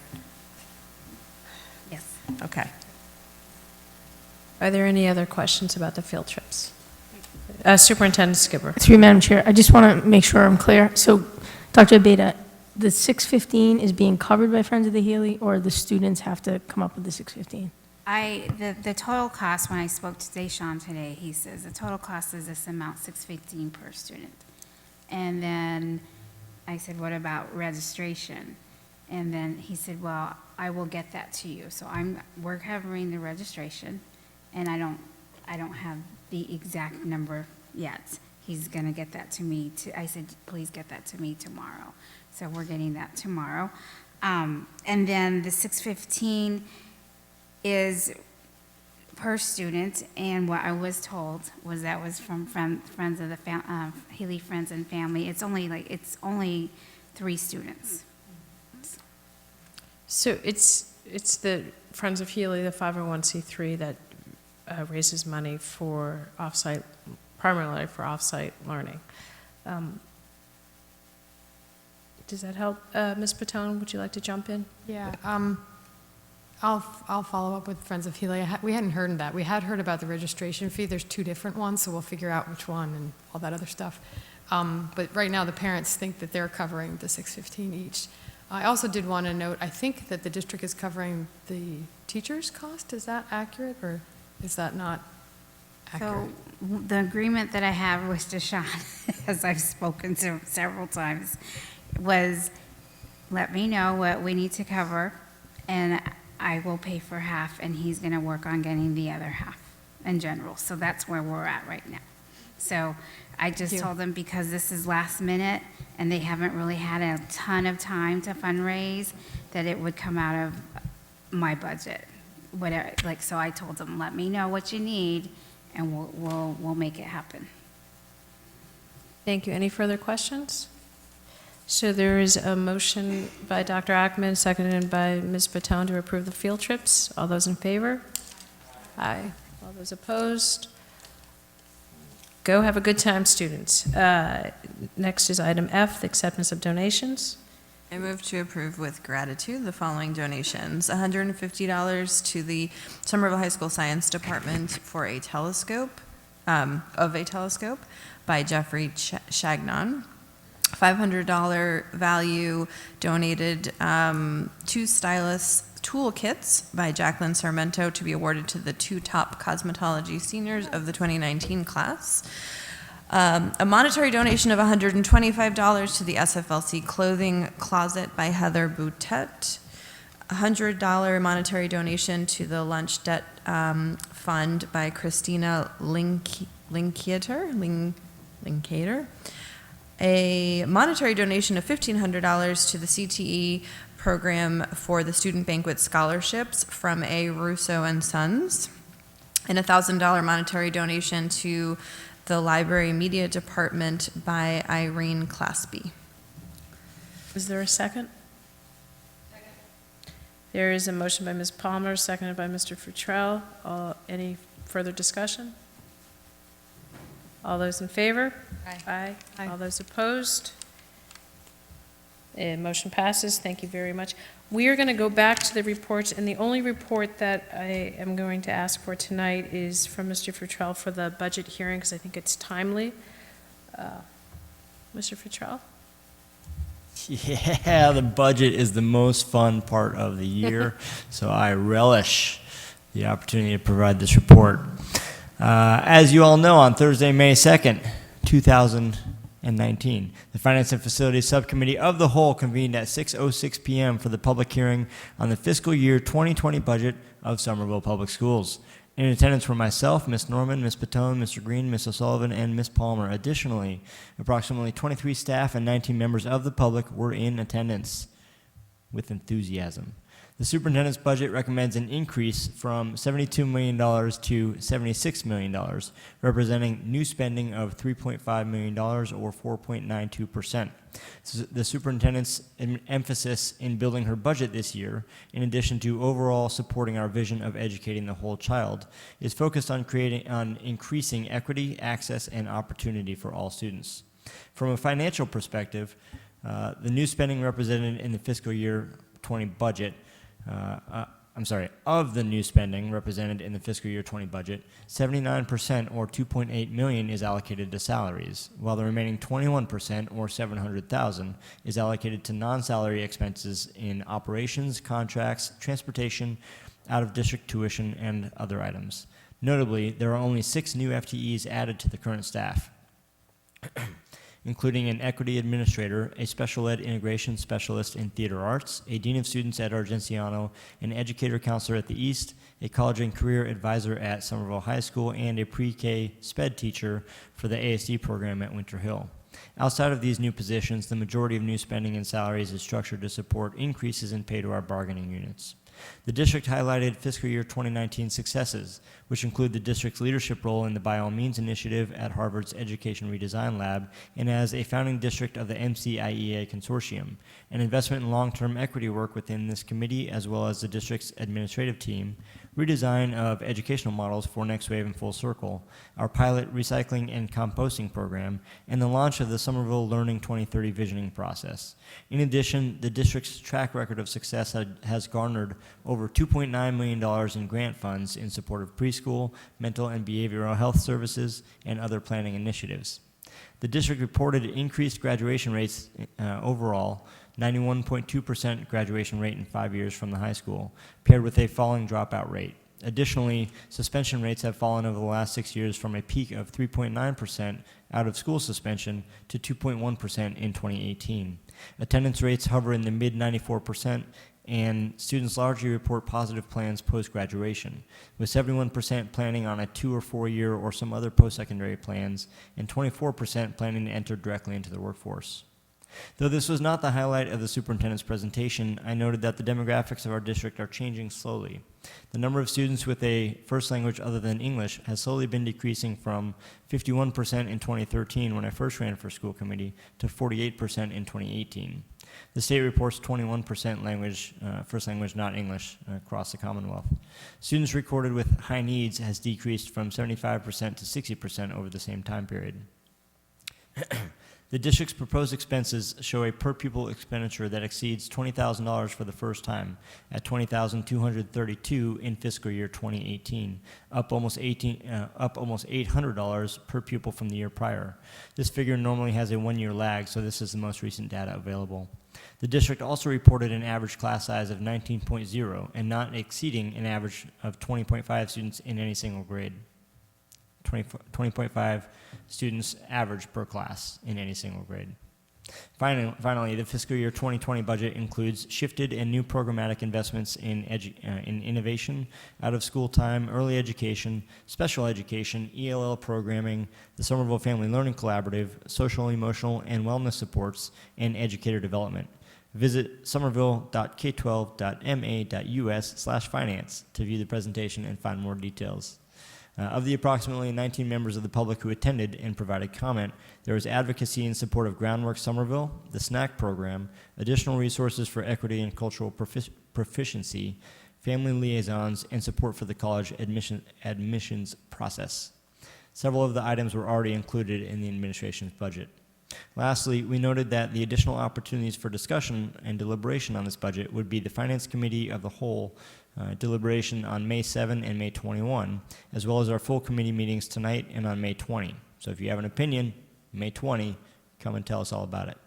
We transitioned from the administration's presentation to public comment at 7:15 p.m. and adjourned at 7:50 p.m.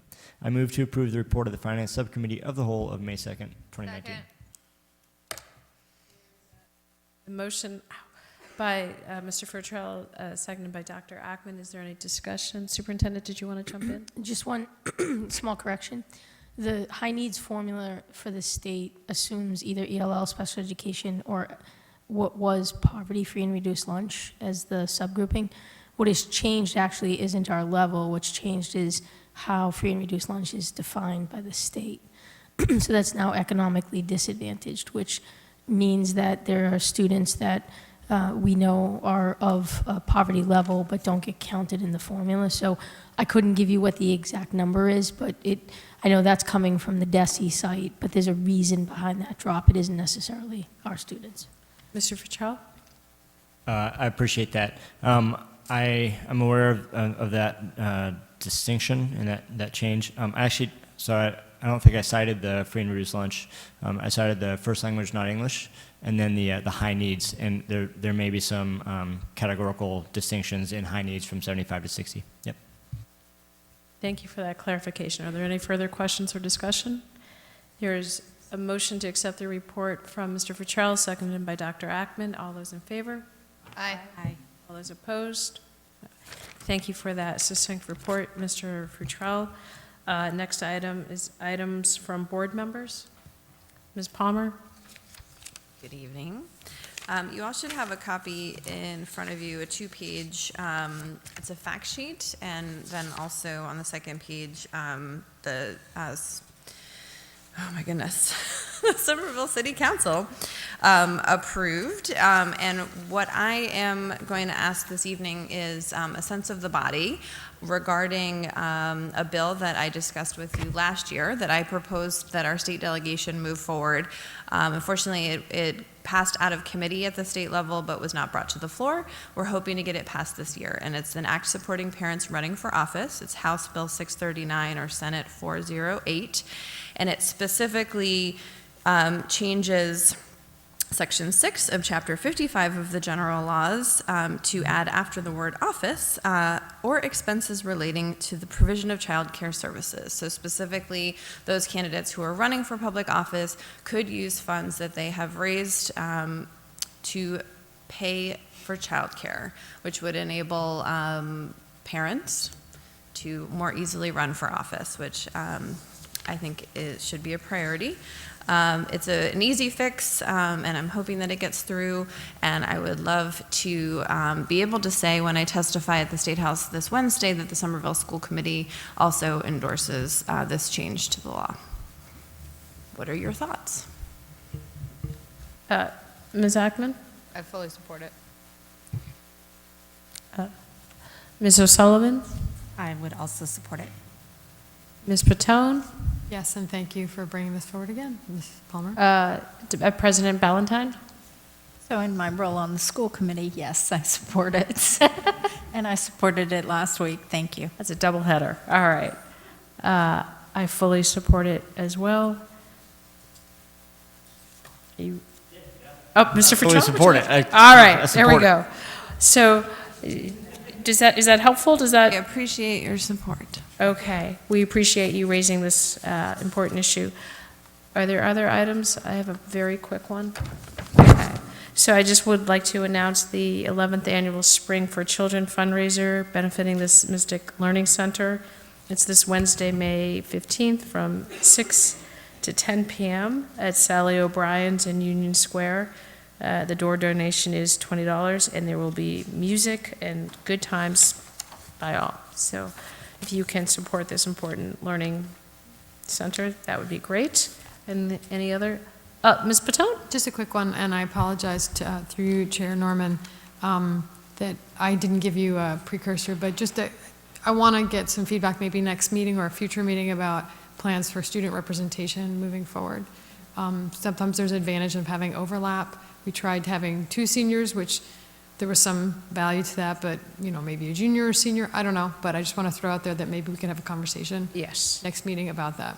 I would also like to add that that was one of the things we discussed, Dr. Boston Davis and I, with this Black Student Union, about how that choice is made and how to have it be more open to more. But that is a decision that has been made at the high school level. And Superintendent, would you like to speak to? Through Madam Chair, just simply that our current 2 reps have been having conversation with Mr. Lagambina, and I believe are going to be talking to other students to share their experience and to try to garner interest. I believe some names have already been put forward, but I don't think anything's been decided for sure. So, I will communicate that back to Mr. Lagambina. Dr. Ackman. To Ms. Patone's question, are those positions supposed to be elected by their fellow students? I think historically they've come through the student council. Through you, Madam Chair, correct. And I think part of the challenge has been the busyness of students. They're involved in so many things that who can actually commit to the time is a select pool from the current student council. Thank you. Ms. Palmer. And the possibility of offering a small stipend, I think, might open up opportunities for students who otherwise would have to have paid work. Superintendent. Through Madam Chair, we can certainly talk about that. We haven't talked about it yet, but sure, we can talk about that. Okay. Are there any other items? Ms. Palmer. The comment, I wasn't sure, it is the superintendent's presentation, the budget hearing, so I don't know that we would deliberate or make time to comment, but I did want to just quickly share while it was still fresh that I did hear some feedback from folks who watched it streaming, that it was chock full of fantastic information, but possibly a little too dense, and that there was a certain level of knowledge that needed to, like, there were a lot of acronyms, and so just thinking ahead to next year, if some things could be spelled out a little bit more for an audience of folks who weren't necessarily already in the loop. Thank you. Actually, I have one more very, very, very quick item, which is at the Saturday's Teen Empowerment Peace Conference, one of the students had a very, why haven't we thought of that before moment. She said, could we have interpretation at graduation? So I wanted to bring that forward. Okay. Dr. Ackman, are there condolences? Yes. The Somerville School Committee would like to extend its deepest condolences to the family of Margaret Burke, mother of Joe Burke, retired Somerville High School teacher and housemaster, passed away on April 25th, 2019.